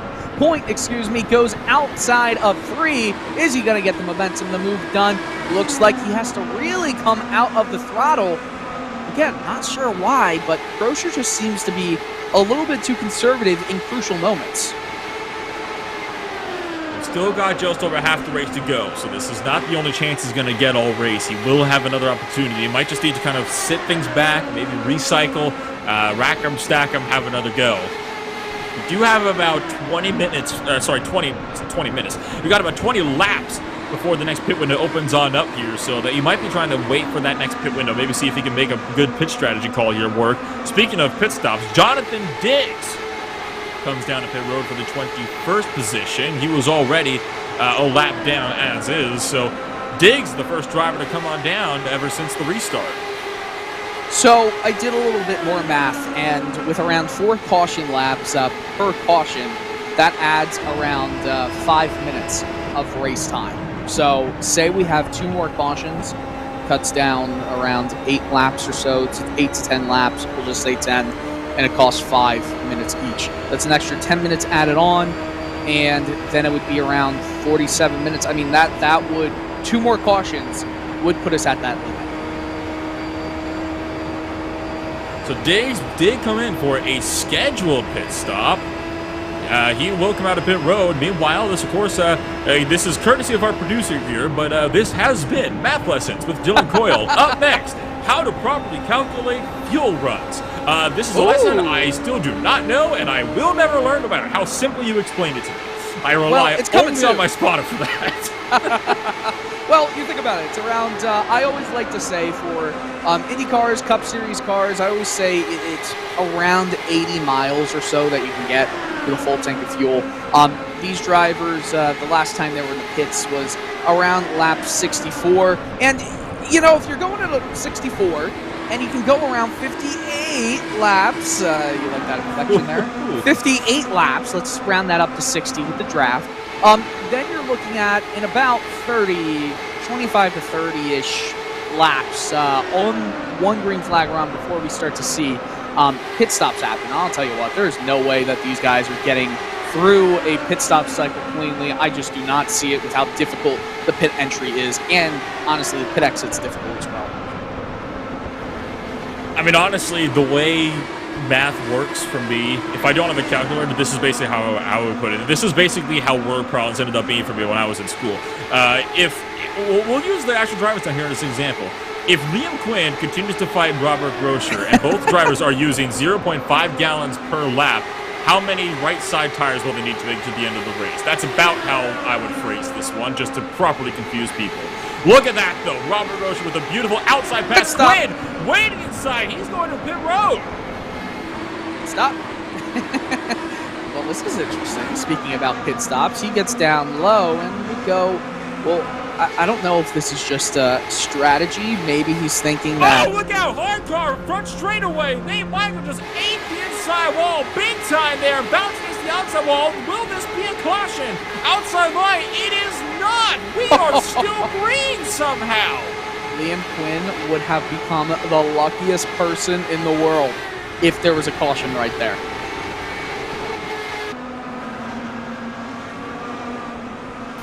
How is this not a caution? Wow. Hard hit from Michael, and that's the second time I've seen that today. You hit the outside wall, you break the suspension apart, then you go right down the inside. Here's another side-by-side battle, though. That was just, I believe that was just coming through turns 3 and 4. Not quite sure where this is on the track at the moment, but wow, that was quite something there. So that's about the second crash today now in this green flag run. That probably should have been a caution, but wasn't. And this time, it actually saved Liam Quinn on his pit strategy there. Now, Ethan Hagan and Marshall Stanley, these are the guys battling for the final spot inside the top 10. We're at the halfway point now, and there's still 56 and a half minutes remaining on the clock.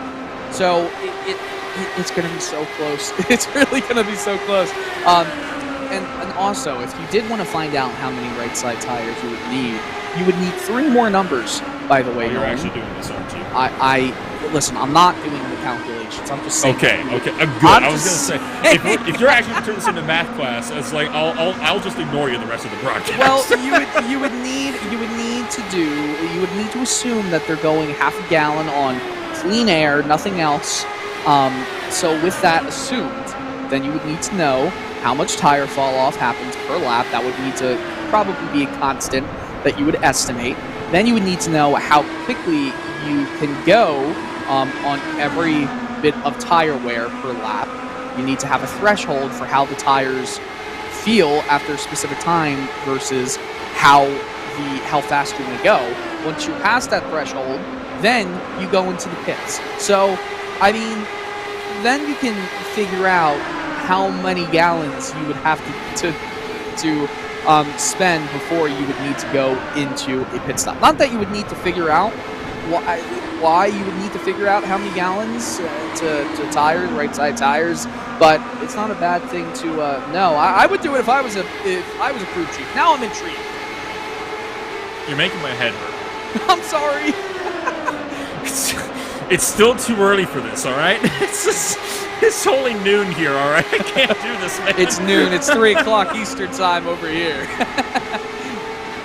Well, speaking of, these various times that we got out there at the moment, if you happen to be just joining us here today, well, welcome to round number 4 of the Classic IndyCar Series here at Twin Ring Motegi. We're not in if you happen to have missed the first half of the race, and you're watching this with us on RaceSpotTV here on May 9th, well, don't fear, it'll be rebroadcasted live on ESTV on Roku on May 16th at 1800 GMT. That is, of course, at 2 o'clock p.m. Eastern Standard Time and 11 o'clock a.m. Pacific Standard Time. If you happen to be on the rebroadcast version of this in 7 days' time, well then, welcome here. If you've missed it, you can catch the first half of the race over on the RaceSpotTV YouTube channel. If you like what you're seeing here, go on over and hit the like button, give us a good old subscribe, and of course, we'll definitely be willing to see you over in the next one. Andrew Wood and Robert Gross are really going at it here with 94 laps to go as both cars bottom of the exit of 3 and 4. We're on board meanwhile with Caleb Weekly. Here we go, the battle for 8th and 9th on the racetrack. Grosjean's lost 5 spots so far today, and he's trying to regain lost time. I'm proud of your ad and promo reading skills, by the way. Literally just did that on the fly. Very good, very good, very good. Impressive, most impressive. We also have Andrew Aiken and Jan Hoffman. They are fighting as well with it just a few car lengths between them. So we've got some good battles happening on track. And this is, at this point, the longest green flag, I believe the longest green... All right, I'm going to stop talking until I learn how to speak English again. But this has been the longest green flag run that we've had all race long. There we go. So it's been a very long green flag run. I believe the first run was about 30 laps long. Same with the second one, actually. About both runs were 30 laps apiece. This will be going off for almost 50 laps now. So we're about to enter that range. When green flag pit stops can really start to impact these guys, that's going to be coming up here in about 10 laps time. I would say give it around 20 laps, just because of you can go probably around 60 laps, gets you to around from the last pit cycle, gets you to around 128. It's 110. You're probably going to have some guys wanting to come in before their fuel is completely gone. So 15-ish maybe is more accurate to say, with a 60 or so lap run on a single tank of fuel. By the way, just keeping an eye on drivers who potentially could have come back and just gotten a little glimpse. Lucas LaVille is still in the pits, 50 laps down. Art McEwen is still in the pits, 34 laps down. Nate Michael is out of the race. Jonathan Diggs is 2 laps down. Liam Quinn, 1 lap down. Rod Carpenter, 1 lap down. Everyone else from Stoom to... Here comes Chin. Okay, Joshua Chin's going into the pits. Yes, top 17 are in on the lead lap. Joshua Chin probably going to fall off the lead lap if this is a quick runaround for the leaders. What does that say on the front? Does that say King of Chins on his front? It does. King King of I Chins. just noticed that I King thought that of was me. Chins on Joshua Chin's front wing. I was kind of reading that on the way in. I was like, I see that says Chins. What does the other stuff say? Yeah, that says King of Chins on the front wing, and he's not wrong. I don't know any other Chin on the iRacing service that's as good as this guy is when it comes to IndyCar racing. Off and away now. So Joshua Chin dropped 16 spots, of course, to be expected with this one in that pit stop window. He does now have some slightly fresher rubber, but as we've discussed here, fuel stops are definitely going to be more important than tire life. Well, okay, so we're starting to see pit stops already, probably because the tire fall off is a little bit too much for when you want it. So they're doing the math work that we were talking about, just in a more streamlined fashion.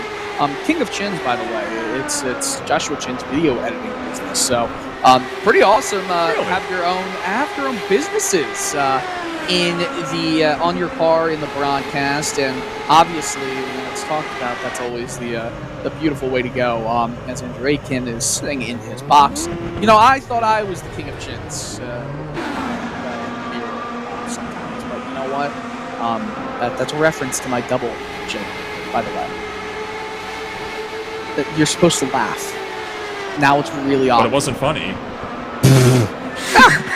Sorry, but it's like... Fine. Oh my goodness. I always like to think about what our producer Hugo Luis wants to say as Andrew Wood is now going in. I always think about what he's saying to himself in the production room, because he can chat to us, but we can't hear him live. Well, Andrew Wood is down to pit road as well. He is going to be off and away. Another one of the Chimera teammates also running the King of Chins badge on the front wing, as you can see there. And just behind is Niall McBride, who is also coming down to pit road as well. Caleb Weekly is also in. So yes, green flag stops are very much underway. So this is going to be really interesting here. Now, of course, you got Joshua Chin out there on the racetrack, and he is actually trying to fend off Robert Grosser just behind down the back straightaway. Now, Joshua Chin is a lap behind Robert Grosser at the moment. However, Grosser is yet to come down to pit as well. Whoa, Willie Schwarbauer locking up the left front big time there on pit entry. Sometimes I always look at lockups, and as long as you don't get a penalty from it, you've just absolutely crushed that pit entry. You've gotten the best amount of time because of that lockup. It's weird. It's kind of like it's a double-edged sword. It can be a risk and a reward situation. So we're still going to see some drivers stay out for up to 10 or so more laps. They just feel like the tire fall off, and maybe some of the dirty air is playing into effect.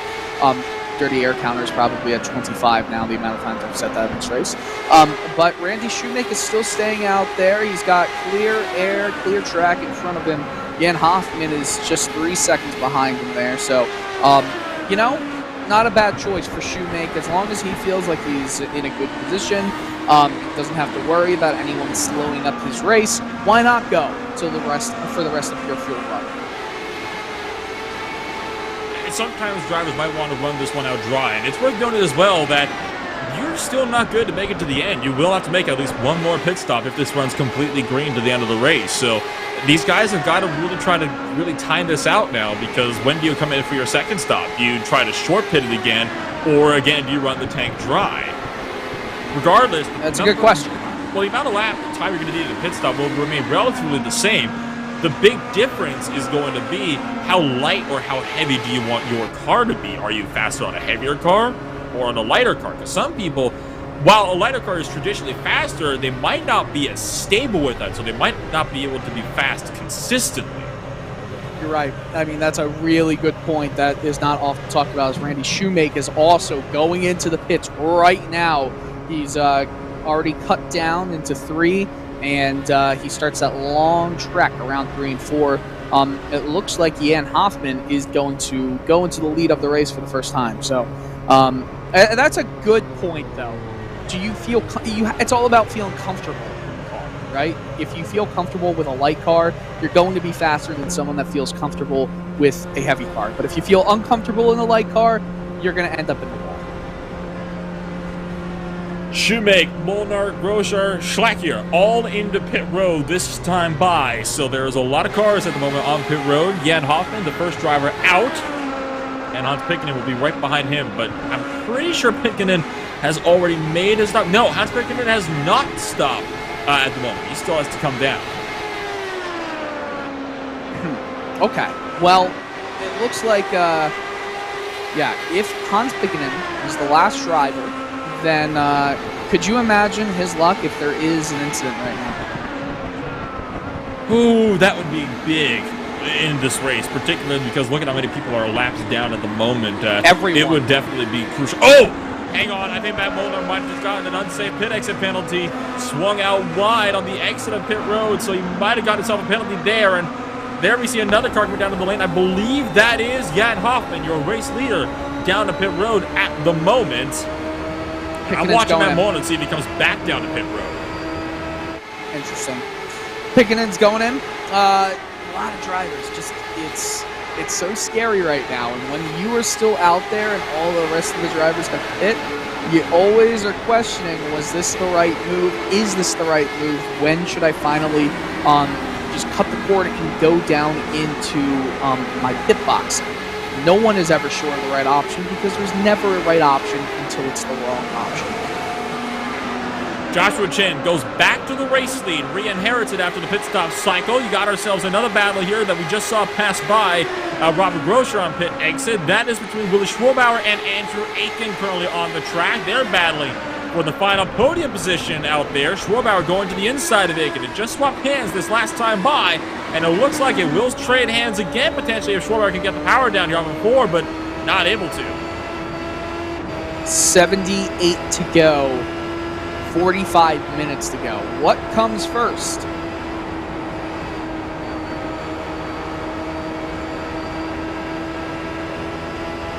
Right now, it's obviously going to be 201 laps. The way things sit at the moment, it's looking very, very steady towards the end of the race as to how this will play out. Now, of course, in a caution now would really throw everything up to the air. Now, Rod Carpenter, he is coming down the pit road, and he is going to be find himself into pit lane. I believe he's one of the last drivers that needs to come in to make his stop. In fact, that is correct. He is the last driver that has got to come down on cycle. So Rod Carpenter makes his stop now, and we'll see where he cycles out to. It's going to be towards the end of the field, though. Again, to be expected. So now you've got drivers like Josh Chin that have already been out there on their stints for about 13 laps now, whereas Jan Hoffman in fourth place at the moment, he's only been out there for 3. So you got a pretty widespread field here at the moment of drivers who have been out there on fresh rubber and those who are now on older tires as well. Right, and you know what? It's the nice mix of everything makes this even more intriguing because if it does go green, drivers who, for the rest of the race, drivers who are going to be, some drivers are going to be in an unfortunate position due to their choices made previously. That's kind of the thing we don't always get to see in iRacing events because not every driver, I'm thinking about myself when saying this, can run cleanly for the entirety of a race. That can lead to a caution, which takes away all of that green flag strategizing that we've talked about. In that case, there will be some drivers who are on worse strategies. It's going to hurt them more. And, you know, we might see pit stops with 25 laps to go. Who knows? The last time we raced in 2019, there were only 4 cautions in the race, and it was for, again, I believe it was about 186 laps that race was. So this is a track where usually there are not too many cautions out there, so we might see this running green all the way to the end. But of course, the way this goes at the moment, if there is a caution, that's going to throw everything up in the air. That's going to be where all the chaos starts to really come out and all these battles really start to intensify. Because you never know if you're going to be that close to somebody again in the race. I mean, if it's a caution number 1 that we saw just 20 laps into the race, you know you're going to get that close again because there's bound to be another caution at some point down the line. When you're past the second half, though, you really start to question yourself if you're going to get that close again. So you start to really think, I might want to make the spot now because I might not ever see this guy again in the race. And sure enough, Logan Simmons, I think, might be feeling that way right now with Matt Molnar in the battle for 7th and 8th. This is so scary right now with Simmons down the inside. Oh man, I hate being on the inside of these incidents to be, I should say, just because you don't want to be the driver that comes up and ruins the race of a fellow competitor. doesn't have the momentum, gets back in the draft, gets more speed, and is going to have to pull off the throttle. Doesn't want to hit the driver in front. Oh my goodness.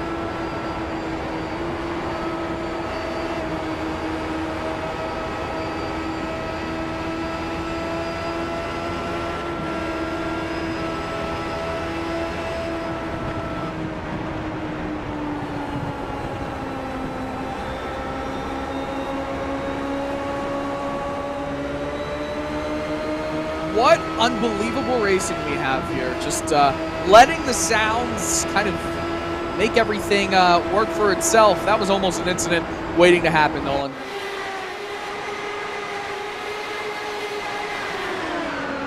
I believe I might be back now. Turns out my microphone came unplugged there. I was having a great time going over that fight, and it turns out not a single word of it was heard.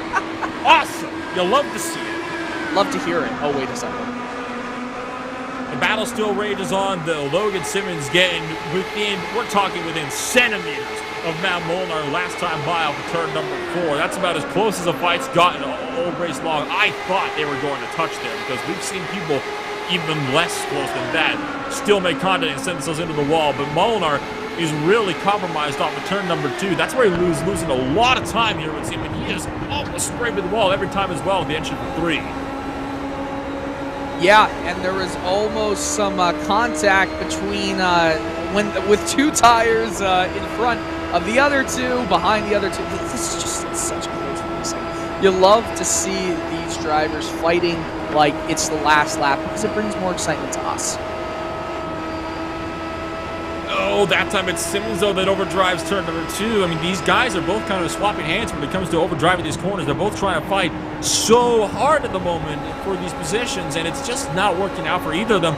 All it really is doing is allowing Liam Quinn to kind of conserve a little bit in the back just behind these guys and wait for them to maybe take each other out just in front, and that's going to be 2 free spots for him right there. Yeah, absolutely. Look at this. We might have a move around the outside if he's able to keep the momentum kept up. Unable to, though. Gonna have to take it out of the throttle.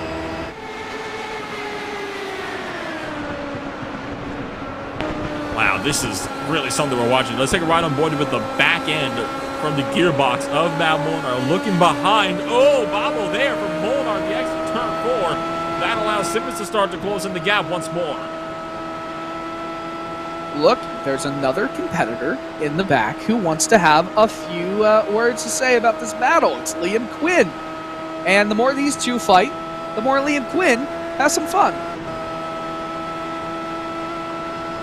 What he wants to see is these guys going side by side with each other very consistently, because that's going to allow him to just continue to reel these guys in lap by lap, foot by foot. You can see him kind of working the wheel a little bit more than we've seen, and still just barely twitching at the moment from what we can see here. But I can tell you what, it is really difficult to work these cars and keep those wheels steady. Now Simmons goes to the inside of Molnar once again for 1 and 2, but Molnar still getting the much better drive off of the corner. Much better drive and has the front wing in line with the rear tires right here. Will he get the move done? They're almost coming together. Will they? This is too close. This is way too close, but they keep it clean. Still side by side, drag racing down the front straightaway into turn number 1. Logan Simmons pulling ahead. Molnar trying to find the outside line. He is going to get a better drive off of turn number 2, and look at Molnar sliding up, hits the wall. Might have just barely scraped that one there with the right rear tire, and now Simmons trying to pinch him up into the outside wall. Molnar pulls ahead on entry, but now Simmons able to find back in the middle of the corner and finally gets the pass done. Oh, maybe not though. Bobbles twice off the corner. Molnar's going to sweep through and take it back. My goodness. Nolan, this is just unbelievable racing. I'm shocked we haven't had more than 2 yellows. X's and exactly what I want to see, though. It allows these fights to continue to go on for so much longer out there on the track. And this is one heck of a fight that we're seeing here for about the 7th and 8th position out there. And this is, again, one of the most exciting things we got going on the track at the moment. A lot of other drivers are just kind of running single file in their own little groupings at the moment. So this is what we want to see here.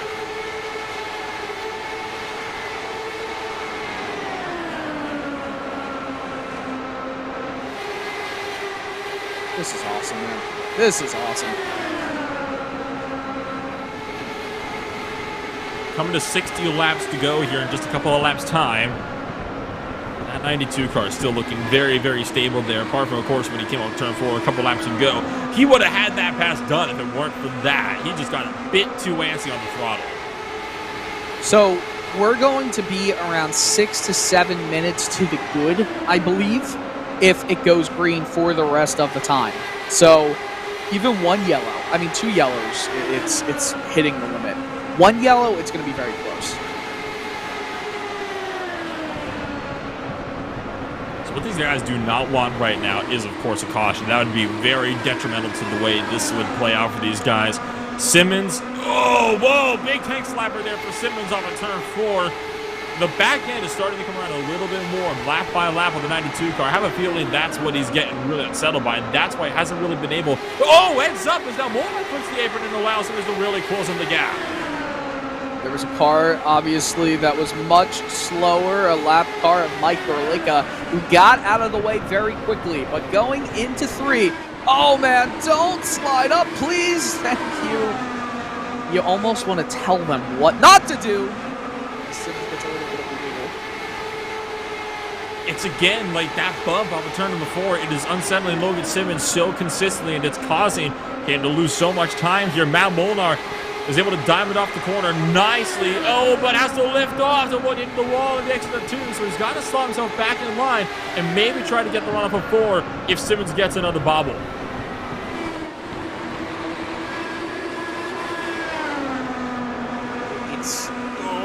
Oh man, I'm not even sure what to say. This battle is just intense as anything. Simmons defends low. Molnar has to try to fight the long way around this time, around the outside line. We've seen this done before, but it's very difficult to do. Molnar this time does not overdrive the corner. Simmons almost overdrives into him, but Molnar gets a really good drive at the corner, so beautiful run there for Molnar, who's still trying to find the outside line this time into turn number 3. And can he defend his position to maybe take it? Now it's Molnar's turn to bobble, but gets the spot secured. But for how long? Because going into 1, they're side by side. Again, Simmons getting squeezed down low. He's going to have to come out of the throttle a little bit as they drift back up to the wall. Almost into the wall went Molnar, and they're still side by side. Simmons has the momentum, but he goes on the throttle much earlier. Look who's in the battle. Liam Quinn. 44 car has now caught these two drivers, and we could be seeing ourselves a 3-way fight now for the 7th position inside the top 10 here. Coming up to the final quarter of the race as well, and we still also, it's worth noting, have one more green flag pit cycle to go as well if this stays green to the end. But the way these guys are starting to duke it out here, I think this might be where that third caution might come from. Yeah, that might very well be, or we're just going to have a random car flipping, and that brings out the caution. Oh, wait a second, it's happened, and there was no caution on this long run. Indeed it did, and that was really early on, actually. I believe it was around lap 70 or so when that car was flipped over in the back straightaway. It was RBQ who had slapped the outside wall and 2 slid down and tanked the inside wall down the back straightaway and took a long slide across his roof. And it looks like Simmons is able to maybe get up in front of Matt Molnar, but it will not be for long as Molnar is still trying to find some way through, but he is not going to go for the inside here on the 3. He's going to stay in line. Yeah, but he almost just absolutely went into the gearbox right there. That would have been horrifying if they almost touched there again. The wiggle from Logan Simmons. It allows Matt Molnar to go all around the outside. Doesn't clear, pinches down low. If I'm Liam Quinn right here, I stay a little bit back. This battle has been going on for the better part of the last 30 laps or so. These guys have been battling together. This is absolutely incredible as now Simmons goes back to the inside line. Neither driver wanting to give the other a break. 52 or 53 to go. This next time by the line, slides up, contact, and look out, Monar hard to the outside wall. Trying to Quinn spins. Quinn also spins. Caution flag is out. Sure enough, the battle for 7th was where the caution came from, but Liam Quinn's incident unrelated. Well, Quinn was definitely in reaction, and fortunately for him, he did not get involved. Wow. That was going to happen sooner or later, let's be honest. With how close they were getting, it was bound to happen. It definitely was bound to happen, and that's most unfortunate for all the drivers involved. But you know what? This is going to make strategizing even more important because they could pit here and go the rest of the run on a full tank, but you're going to have much, much poorer tires. I would still say go for it. It's better to pit under caution and be good to the end and have to deal with some worn rubber later on, especially when fuel plays a much bigger game at a track like this. I don't disagree with that. Well, that is just so unfortunate. Matt Molinar just got pushed up into. We'll take another look at this here. Logan Simmons washing up, gets into Simmons and shoves him into the outside wall. And there was Liam Quinn just overcorrecting and taking a slide on the front straightaway, and that's what brought the caution out. That was not the way we wanted to see that battle end, though, unfortunately. Yeah, but, you know, it's going to lead to even more strategizing. So, try to look at the positives. Liam Quinn just spun on the pit entry. Oh, no. Well, just as you said, look at the positives. Well, Liam Quinn, I think, is having a bit of a hard time doing that now. Like you said, lost the back end on pit entry. Did he hit anything? That's going to be the big question. I don't think he did. Might have just barely clipped the left front wing. I think he did. Yeah, it's been in the smallest little bit. Oh, that's not what you want to see at all.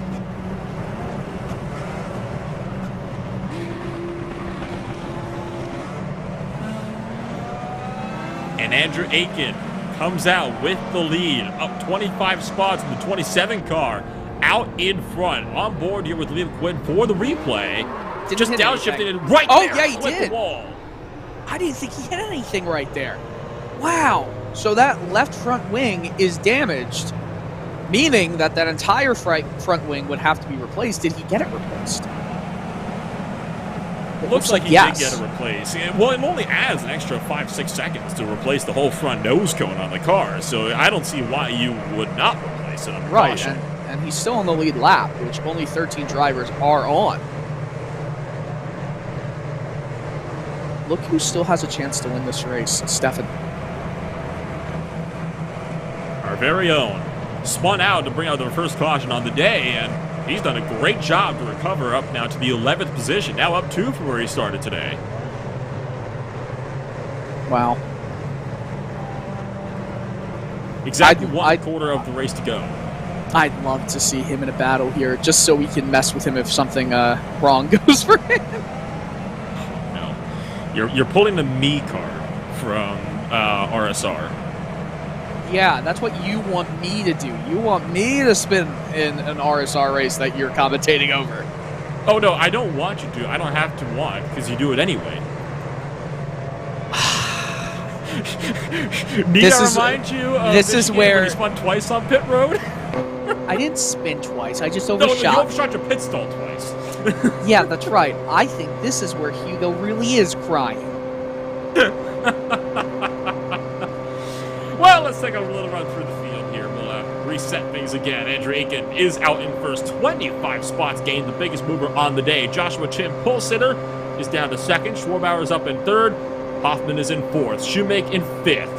Robert Groscher is in the 6th position with Andrew Wood in 7th. Logan Simmons 8th. Marshall Stanley 9th. Egan in 10th. Stefan Schlackia in 11th with Caleb Weekly in 12th. Liam Quinn 13th. Hans Pickenen and Niall McBride 14th and 15th. They're both going to be getting the wave around here to get themselves back on the lead lap. From there, you've got Mike Gerlicka, Franz Josef Stum, Jonathan Diggs, Rod Carpenter, all laps down, and then drivers that have not finished the race. Nate Michael, Matt Molnar, Art McEwen, Lucas LaVille, Gavin Hibbs, and Martin June. Johnny Garrett at the bottom of the timing sheets. Of course, he has a penalty preventing him from competing in today's event. Only 15 on the lead lap, it appears to be.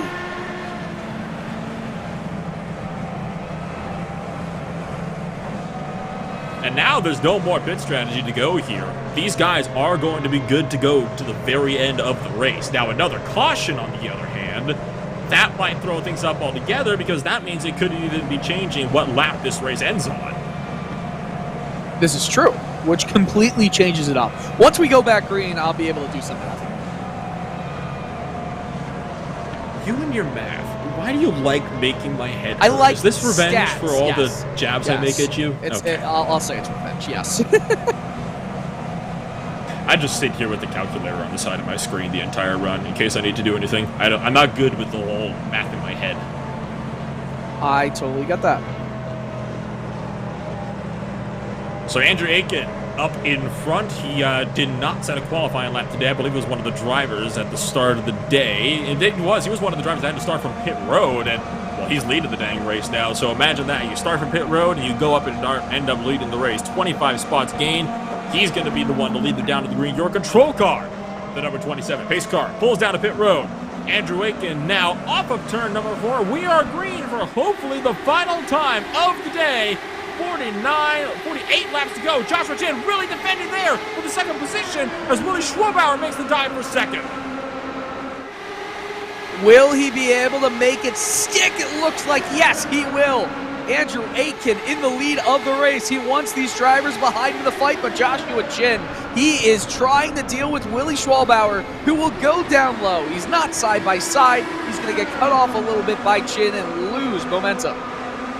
Chin's got a run here on Andrew Aiken, so that 27 car under fire. The 93 to the inside. Look at Aiken trying to defend down for turn number 1, trying to prevent Chin from diving it off the corner. Chin's on the inside line. Aiken is going to be able to pull the run around the outside and try to fend off from the oval driver for the race lead. And Andrew Aiken is going to be able to clear around the outside line. Now, if Aiken can win here today, this will be really great for his championship runs, as he is pretty far down the order. But here comes Chin anyway, back down to the inside, and he is going to put himself up into the lead potentially here if he can complete this pass in 1 and 2. That's the question, though. Can he complete this pass? He might be pinched, but no, Aiken is giving him a lot of room to work with. Be careful if you're Aiken! Whoa! And they touch there off of turn number 2. Be careful. Schwabauer is really close to Joshua Chin's gearbox. Oh, Joshua Chin comes really up high. Oh, they hit the wall. They both did. Like I said, when you get to this final quarter of the race, that's when it all starts to kick off, because you start to get aggressive, because you realize if you don't make the move now, you're probably never going to be able to do that again. Andrew Aiken doored Joshua Chin off of turn number 2, and Josh Chin got really lucky there, and then they almost made contact again off of 4. Andrew Aiken is not letting them go, though. He is really diving into these corners here, but he's washing up so much. Josh Chin is starting to rock away with the lead. Side by side for third, though, with Randy Shoemake putting himself back into the podium. So we're going to be good by a minute or 2 right now. If there's another caution, we're going to the 2-hour limit. Willie Schwabauer now loses out to the third-place driver of Randy Shoemake, and is now trying to fend off Jan Hoffman just behind, but it looks like he's going to be able to kind of get things settled for himself. Schwabauer diving for the inside on Shoemake into turn 4. Andrew Aiken, meanwhile, washes up, and look at Randy Shoemake now making a pass for second place. Willie Schwabauer trying to pick up third. Is he going to be able to do it? It looks like he's going to clear, but come high. Coming high is Andrew Aiken. He's got to keep it calm, got to keep it off the wall. Man, Joshua Chin says thank you. Thank you very much. This is exactly what Chin wants to see right now. Look at this, 3 wide, almost. Someone's going to hit the wall. 3 wide for sure for second here off of turn number 4. And Schwabauer backs out from the bottom side, but that's what Joshua Chin wants to see. He's able to just rock it away with the lead here. There's no way. There is no way that there's not going to be an accident between all of these drivers. The accordion effect. I've said it before. I'm saying it again. It's happening in real time. Randy Shoemaker headed up the train. He's got Hoffman, Groscher, Simmons, and Wood all in a hornet's nest behind him. And he's trying to fend all 5 of them off at the same time. Simmons washing up. Almost gets into Robert Groscher. Here comes Hoffman trying to make a run here on Randy Shoemaker. Simmons, meanwhile, looking for the inside on the number 2 car. Andrew Wood, meanwhile, to the outside. And Simmons here. All these drivers in their own little battles here. They're all under a big blanket at the moment. Logan Simmons now side by side with Robert Groscher. They're both going to push up towards turn number 2's wall. Groscher gets into the wall this next time by. He is okay, though. Maybe has suspension damage, but it looks like everything is fine. All these drivers starting to spread out just a little bit, but Groscher is losing some time here. Got kind of caught off guard there. Look at the big block from Simmons to cut off the run from Andrew Wood. Robert Groscher's continuing to try to find the outside line to work here around Chimera's Andrew Wood. These two teams have been battling so aggressively with each other all throughout, well, really the league's history here since the two of them have been in there. Title rivals from both drivers for about as long as we can remember. Now Wood dives back to the inside of Groscher, trying to make a run here for the 7th position on the racetrack. Logan Simmons is trying to fend him off, but he's going to wash up, and he's going to manage to get clear in 6th. Wood versus Groscher for 7th and 8th. Yep, 7th and 8th. What an unbelievable battle right now. With 39 laps to go, these drivers, it's a dogfight out there right now, Nolan. Andrew Wood clears, but not for long. Groscher switches back to the inside, trying to get the run down for turn number 3. Under 40 laps to go. Groscher is going to make the dive into turn number 3. Andrew Wood trying to fight the outside, but no dice on the number 64 machine. And now Joshua Chin is slowly getting reeled in by Andrew Aiken, about 9/10 of a second between them. But take a look at this other battle here, as once again, Wood to the inside of Groscher.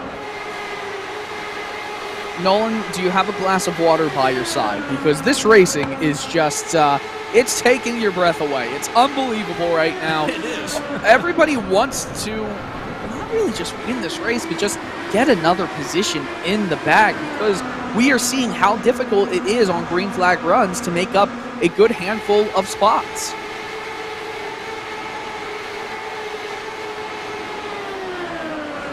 Andrew Wood trying to have a run at Groscher, but still no dice. And now Randy Shoemaker just up in front of these guys.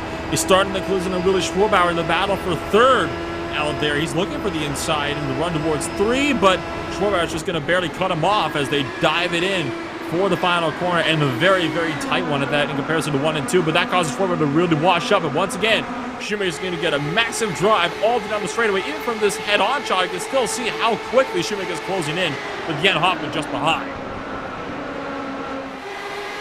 36 to go. That's it. Just around 54 miles left to go in this race. They're going to go by like that.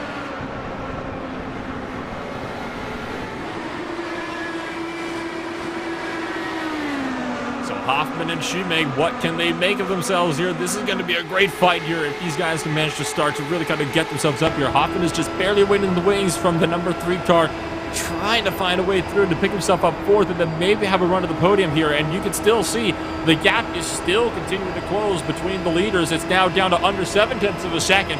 Lap by lap, Andrew Aiken is reeling in Joshua Chin. The 93 car, not as safe as he might have once thought on the restart.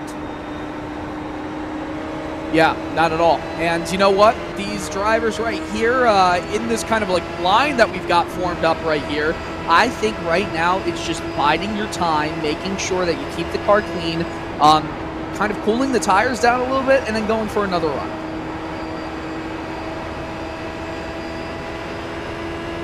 Andrew Wood and Robert Groscher are going at it again. Robert Groscher just trying to fend off Andrew Wood, who is still trying to hound him from behind. You saw the position swap briefly as Wood poked his nose ahead in 1 and 2, but Groscher able to get a good drive off, and he's got himself a good bit of breathing room now between the two drivers. Unfortunately, Willie Schwarbauer cannot say the same. I totally think this is going to be a fantastic end to the race. What are your predictions, Nolan? I have no idea, and just about anything can happen at this point in time. Hans Pickenen, meanwhile, has come back down to pit road. Not sure what the problem is with the number 8 car, definitely unscheduled, but the number 8 car is down to the lane. Interesting call for Pickenen. Oh, actually, I know what it is. Niall McBride and Pickett, and remember, they stayed out to get the lead lap back. They did not pit under that last caution period, so this is the last stop Pickett has to do to make it to the end. Niall McBride is in the same boat, 55 laps on his stint.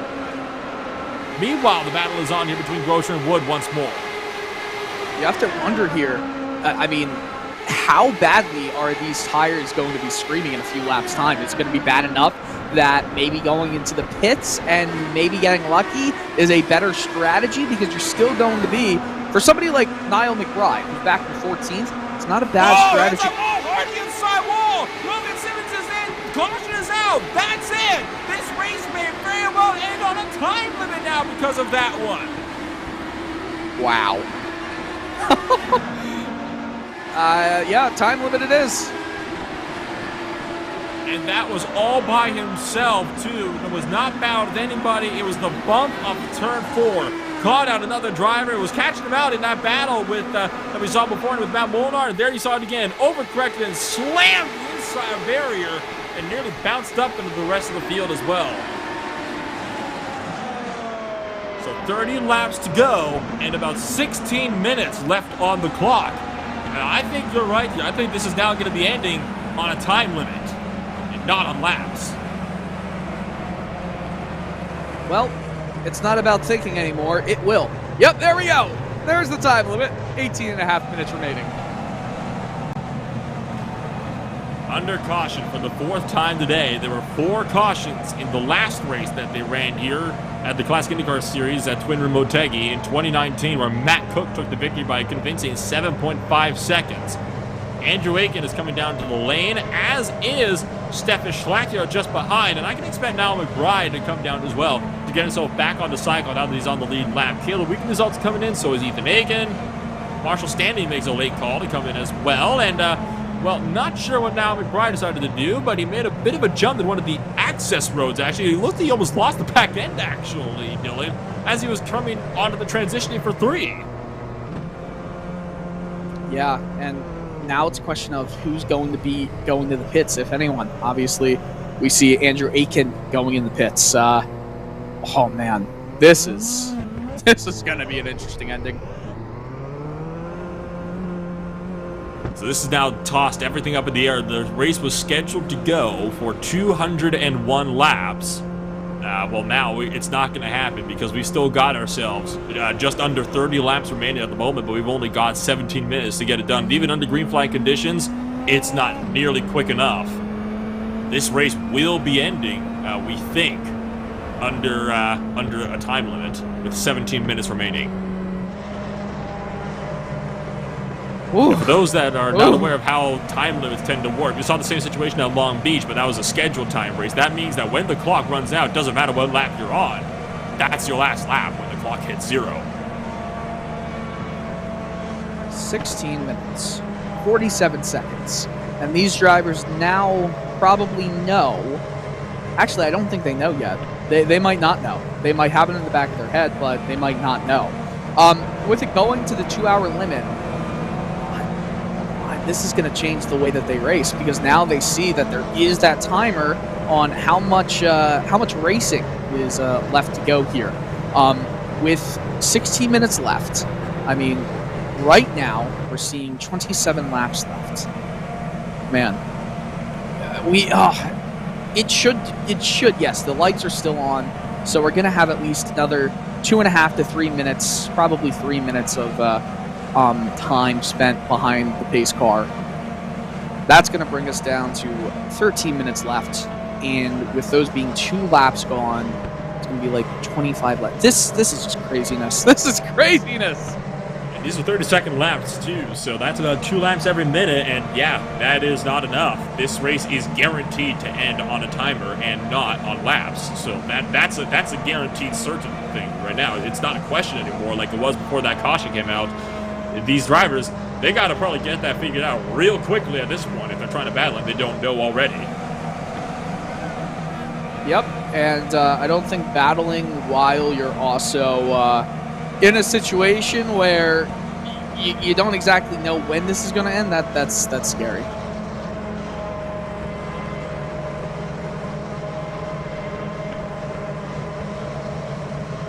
So Chin is back to the point. after starting on the pole and having a bit of an up and down day up there in the number 93 car. He is desperately wanting to win today after a terrible crash at Kansas saw him put out of the race early on. Willie Schwabauer's in second, Shoemake third, Hoffman fourth, Wood fifth, Quinn sixth, Pickett in seventh, Stanley in eighth. Check out Hans Pickett is way in the back. I'm just kind of looking at things as they are on track. Andrew Aiken is in seventh, Stanley's in eighth, Robert Groscher in ninth, and Ethan Hagen in the 10th position out there currently on the track. Lights are on the pace car. Now we're going green this time by for the final 14. Well, it's probably going to be closer to 13 minutes of racing action. Oh boy, well this is going to be some intense racing right now. I don't know if any of us are prepared for it.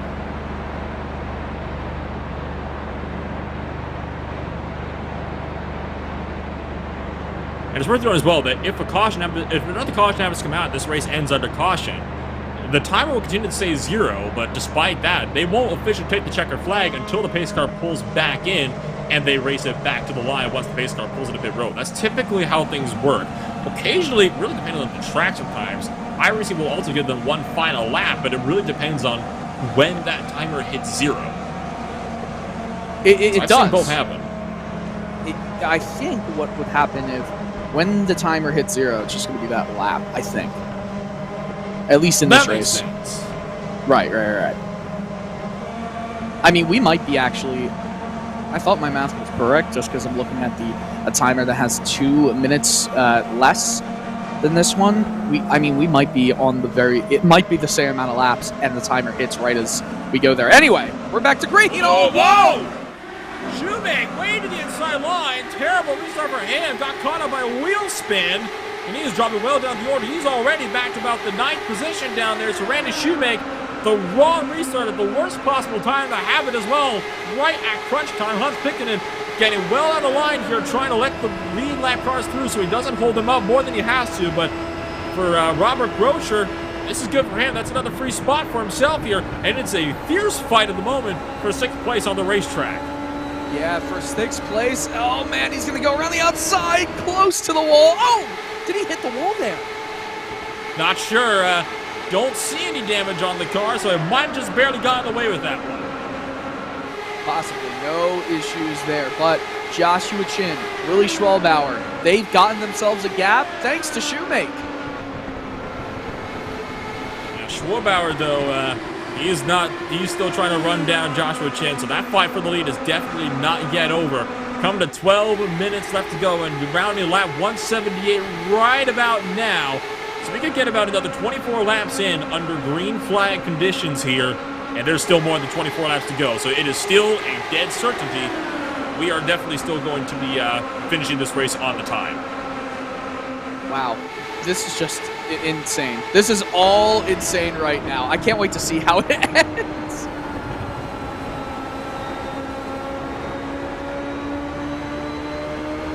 Riding on board with Marshall Stanley in the thick of a hornet's nest here. He's got himself Liam Quinn, Andrew Wood, and Andrew Aiken just up the road. So he's got himself quite a few cars he's got to work with here in the final 11.5 minutes of this race. Now Stanley's going to go for the inside here of Liam Quinn.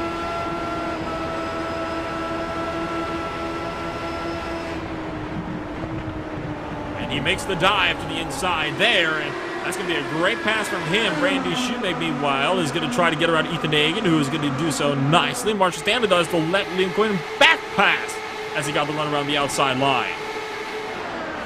Up front, the battle for third is just swap hands as Andrew Aiken gets around Jan Hoffman. Andrew Aiken started 26th position and is now up to 3rd.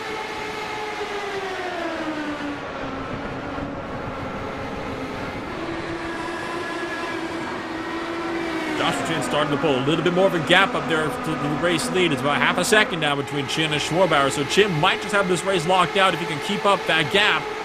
Still single filed out, though, for a good portion of the field here within the top 10. The battles are kind of settled on now, but they're still nice and tight, so they're definitely not over. In fact, Marshall Stanley and Liam Quinn are two of the closest drivers right now within the top 10. And they're definitely fighting hard at the moment. Robert Groscher is also waiting in the wings just behind this battle. So you got two Vortex Inversing teammates trying to gang up here on Liam Quinn, one of the Chimera drivers. Groscher's looking for the inside of his own teammate, though, on Stanley. Oh My goodness, this is just unbelievable racing right now. Grosher going down the outside, or the inside, trying to get the move done on his teammate. No team orders right here.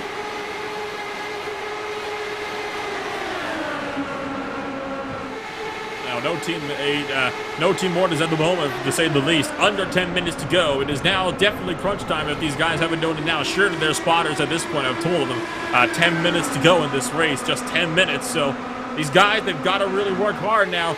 Now, does Marshall Stanley try to get past Robert Grosher? That's going to be the big ticket question, and that could really depend here if Liam Quinn starts to lose more time towards Grosher. And it looks like he is, because Robert Grosher is looking for the outside line off of 2.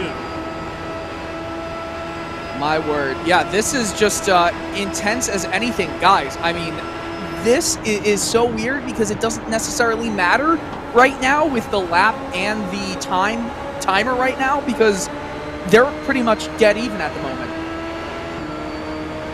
Neither matters. they're probably going to go 9 more minutes left on a green flag run nonetheless. Grosher will look into the outside line, but backs off to avoid running into the outside wall on the very exit of turn 2, but is still good enough to get a good draft here. Down Liam Quinn all the way down the back straight. Looking for the inside now on the number 44 car. Dives it in right on the entry here to turn number 3. Robert Grosher trying to fight off Liam Quinn, but the question is, can he get it done? So Liam Quinn is going to be able to hang on for now, but Grosher, he's definitely hunting.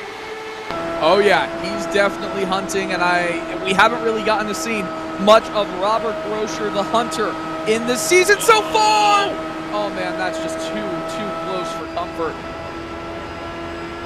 Front wing to rear tire, the perfect recipe for a disaster out there on the racetrack. So good call for him, but Willie Schwabauer has just lost out a spot. Andrew Aiken is on the charge. He's up to second now and trying to potentially run down Joshua Chin for the win with 8 minutes, an estimated 16 laps to go. Unbelievable. I mean, we're right at that limit. We are right at that limit, Nolan. Now we are. These drivers have managed to claw back some of the lost time under the caution period, so it's right on the cusp now where this might finish between laps and time. It's really hard to tell at this point how 4 fast it will seconds. be. 4 seconds, as Hugo just said, the difference between both the timer and the lap count. Well, that tells you all you need to know right there. So, but this is pretty much going to be it. So they're going to be on lap 201 then, right when they take that white flag. We think it could be lap 200. We don't know yet. They might get the white flag. I'm sorry for cutting you off. They might get the white flag 4 seconds before it ends. So Liam Quinn is going to lose out a spot potentially to Marshall Stanley, provided he can't get the run off the corner. He is going to get the run off the corner, though. Look out. Nearly wipes out the 25 toward the exit of turn 4.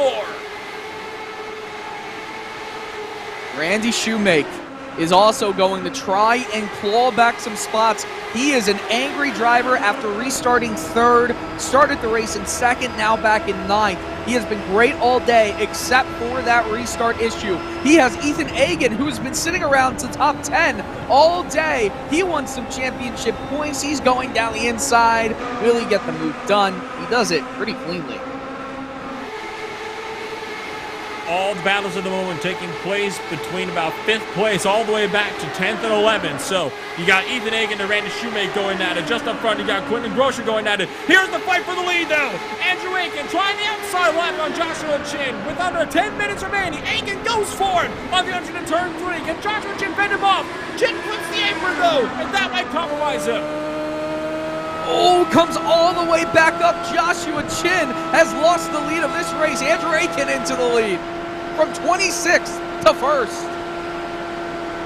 And that is allowed Willie Schwabauer to claw back a little bit more time. So Joshua Chin has really got to try to run down Andrew Akin here. This could be really crucial here to see if he can try to get the run down this back straightaway, but I don't think he's going to be able to get up to Andrew Akin. Not at the rate that Akin is flying at the moment, especially now that the 27 car is in clean air. Andrew Akin, 56 races, 0 wins.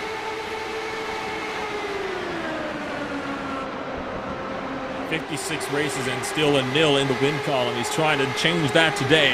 It would be definitely really, really crucial here for Andrew Aiken. It would be definitely something he wants to see as well. He has been working so hard for this for so long. Schwarbauer, meanwhile, down the inside of Joshua Chin, and that is the exact perfect dream there for Andrew Aiken.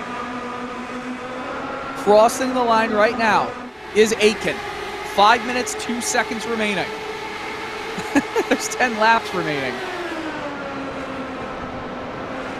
5 minutes and 10 laps. That's about still 2 laps a minute, so this is still ticking down. It's still going to be critical here. Schwarbauer is still trying to get the run of Joshua Chin. At this point in time, Chin is almost certainly going to be losing the draft here up front to Andrew Aiken, so it's almost over for the battle for the lead. It's down to a battle for second now, with Chin and Schwarbauer trying to do battle. At this point in time, a caution would end the race as well. Oh, it definitely would. It definitely would. Actually, you know what? Not right now. You'd probably get around 3 laps remaining in the... Well, wait a second. Time. Yeah, it would. Yeah, I was kind of thinking about the time section there. Yeah, sometimes I lose the plot. Chin now having to defend to the inside as Willie Schwarbauer is trying to go around the outside here for the iconic machine, but oh, it's still not going to work. Schwarbauer not able to get the momentum run that he needs off of turn number 4. Schwarbauer, he really wants this position, and I do think he's going to get it before the race ends. Andrew Aiken, though, he has all of the track, all of the opportunities in the world. They now rest on his fingertips. On the outside, Schwarbauer trying to make a move, Nolan. Trying to make the move, but still no dice for Willie Schwarbauer. Joshua Chin is still doing a great job defending the inside line nicely. Gets up and clears Schwarbauer, but the iconic motorsports machine is driving the outside line big time here. Chin lifts off a little bit down the front straightaway. He did that to make sure that he put Schwarbauer at an inopportune place for turns 1 and 2, but that might have compromised here because now Schwarbauer is able to get a great drive up turn number 2. That's going to drop Joshua Chin down to 3rd down. Yep, no way Chin is able to fight back. Now it's all about, will Willie be able to pick up some speed on Andrew Aiken? Oh, Schwarbauer had a really poor turn 3 and 4, though. Chin back in the draft. I just don't think it's enough. Unless he gains in like half a second every lap, it's not gonna, or every minute, excuse me, it's not gonna happen for Willie Schwarbauer. So Andrew Aiken needs to make a really big mistake here in order for Willie Schwarbauer to be able to realistically close in the gap and contend for a win here with under 3 minutes to go. I'm still trying to wonder what the difference will be. Will we go to 200 laps? Will we go to 201 laps? Right now, lap 197, 5 to go. I think we'll go to 201, and the timer will run out on the last lap. Wouldn't that be something? Getting right up to quite literally the latest possible point this race could go on to. That would just be absolutely something. Amazing. What a race. What an absolutely beautiful race. It's been a thriller so far, but it still is not quite over. Just 2 minutes remaining in. Now we got another battle here further in the back. This is between Stefan Schlacker, RaceSpotTV's very own, now inside the top 10. Do battle with Liam Quinn, and oh, Quinn chops right across the 89's nose, and he gets on David. No, look out, no! On the outside wall, Schlacker is out of it. Contra flag is out. That is it. The race is over. Huge hit for the 89 car, and that is going to do it for this race. Andrew Aiken will be your race winner.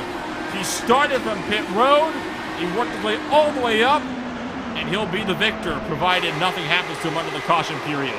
Clips the apron, and that is about as hard of a hit as you can hit into that outside wall as you can possibly get. Andrew Aiken, 56 races beforehand. This is his 57th. He's going to cross the line, most likely twice more, and become a first-time winner in the Classic IndyCar Series. Unbelievable. 56 starts, and to put that in perspective, the Classic IndyCar Series uses 12-13 race seasons. That's almost 4 or 5 years of running before Andrew Aiken has been able to successfully take this first victory. It's well-earned, too. He will tie Andrew Adair Saunders with 57 races. It was going to be 57, both of them without a win. Now it's going to be Aiken who gets to the gets his first win. He's going to be, I believe, the 27th driver to win in the Classic IndyCar Series. The driver with the most races without a win is Johnny Garrett at 60. Just I believe it. To put in perspective where Aiken would have been, this is amazing for him. So this is going to be the last lap of the race here. Either this or they're going to go for one more into caution. We'll have to see. If the pace car lights go out after they cross the line, then the race will be over at that point in time. If they stay on, well, Joshua Chin just spun out under caution on potentially the last lap of the race. Not like it matters. He gets to take the spot back anyway, but unless he's too slow. It still isn't over. Oh my goodness. Joshua Chin probably just had a very big uh-oh moment in his racing sim. Imagine if he stalled the car. I can't. Oh boy. This is so cool. Well, for Andrew Aiken, it's a storybook day for him. 56 starts and not a win. He comes into today having to start from pit road, works his way all the way out through the grid, comes out on top of all the attrition, and he will take his first victory here at Twin Motegi. It is now official. The race is over. What an absolutely phenomenal day here today at the Twin Ring Motegi. The lights are still on the pace car, but I believe that was the checker flag that we saw being thrown out there. So, it was. Goodness gracious. What a day. What an absolute day for Andrew Aiken. He's got to be ecstatic. Looks like it was a total of 200 laps that they completed. That's amazing. One shy. Just one shy due to the 5 cautions. The results after 200 laps, Andrew Aiken. Don't worry about the timing. That's not the big deal under yellow, but Aiken was going to win it regardless if there was a yellow or not, as long as he didn't make a mistake. Schwabauer picks up the second position. Chin falls back to third. Jan Hoppet is in fourth. Stanley fifth. Robert Grosser is in sixth. Andrew Wood seventh. Liam Quinn eighth. Ethan Hagen, Randy Shoemake rounding out the top 10 in today's race. Caleb Weekly is in 11th. Now McBride, the last car on the lead lap. Hans Picken is in 13th with Mike Erlich in 14th. Stefan Schlakia 2 laps down in 16th position. Francis Stuma is in 15th with Jonathan Diggs in 17th. Brock Carpenter 18th. And now drivers that did not finish the race. Logan Simmons, Matt Molnar, Nate Michael, Harvey Ewan, Lucas LaVille, Gavin Hibbs, Martin June, and Johnny Garrett not being able to start after not being allowed to compete. Fastest lap of the race, a 30.428, set by Andrew Aiken on lap 178, and he is going to burn it down on the front straightaway. A very well-deserved win here today, Dylan, for Andrew Aiken. Like I said, started from pit road, has not won a race in all of his time here in the Classic IndyCar Series in 56 starts. First victory, though, after starting from pit road. How much sweeter must that feel? I mean, it's incredible. It is a race that he will always remember. He fought against one of the toughest tracks, and, well, a track you can't necessarily pass the easiest here. Well, he got past a lot of drivers. Crashes in on his burnouts. Well, what can I say? That. He had a good showing before that. Absolutely. Now we're just waiting on some of the drivers to coming up here and give us a bit of a chat here to kind of wrap things off here today. What a race. I mean, how else can you put that? That is about as good as it can possibly get there. So, well, we're going to start to bring on some drivers here. We'll give them a bit of a chit-chat over the course of the day. Well, I think what we should do first here is let's kick things on off here with our third-place finisher. We'll wait for the other guys to get themselves situated. Joshua Chin joins us up here in the broadcast booth. So, Joshua, tell you what, a much better race than it was at Kansas for you. You didn't crash out this time. You still finished on the podium despite losing out 2 spots from third. No doubt this is definitely going to help you out in the championship standings in a very big way. We go back to the road courses next week, though. Do you reckon you'll be able to kind of capitalize on the good performance today and continue to improve your positioning here in the championship? Yeah, it helped not getting wrecked out today.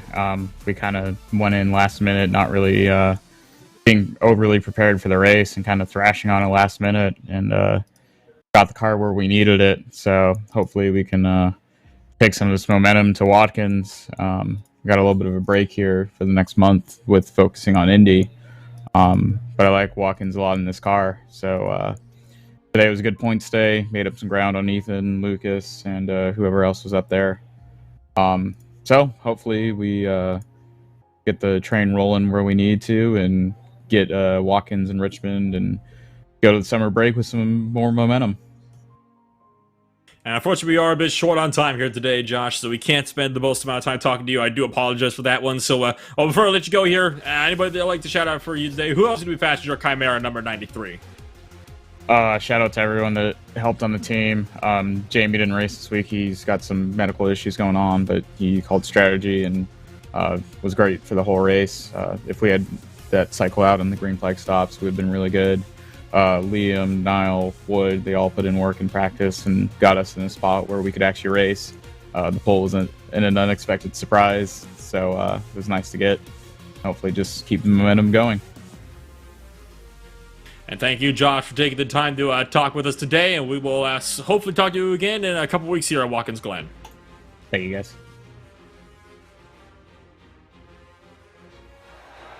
And that was the third place finisher there of Joshua Chin for Team Chimera. Started on the pole today, Dylan. Fortunately, was not quite able to kind of bring things up in the end. He was able to finish off in third, though. So, overall, it's still a very, very good points haul for Joshua Chin. Like he said, it's very good that he did not find himself kind of getting wrecked out in the process like he did at Kansas Speedway. So we're going to continue to move things along here. We're going to bring up now Willie Schwarbauer here, who finished off second place in the top two today. So, well, Willie, what a race for you. I mean, this was absolutely a phenomenal day for you. So, well, let's kind of go over some of the challenges on today's race, because it's definitely not a usual race here today. So, if you're with us here, what were some of the challenges for you today, and how did you manage to break through them to finish second today on the podium?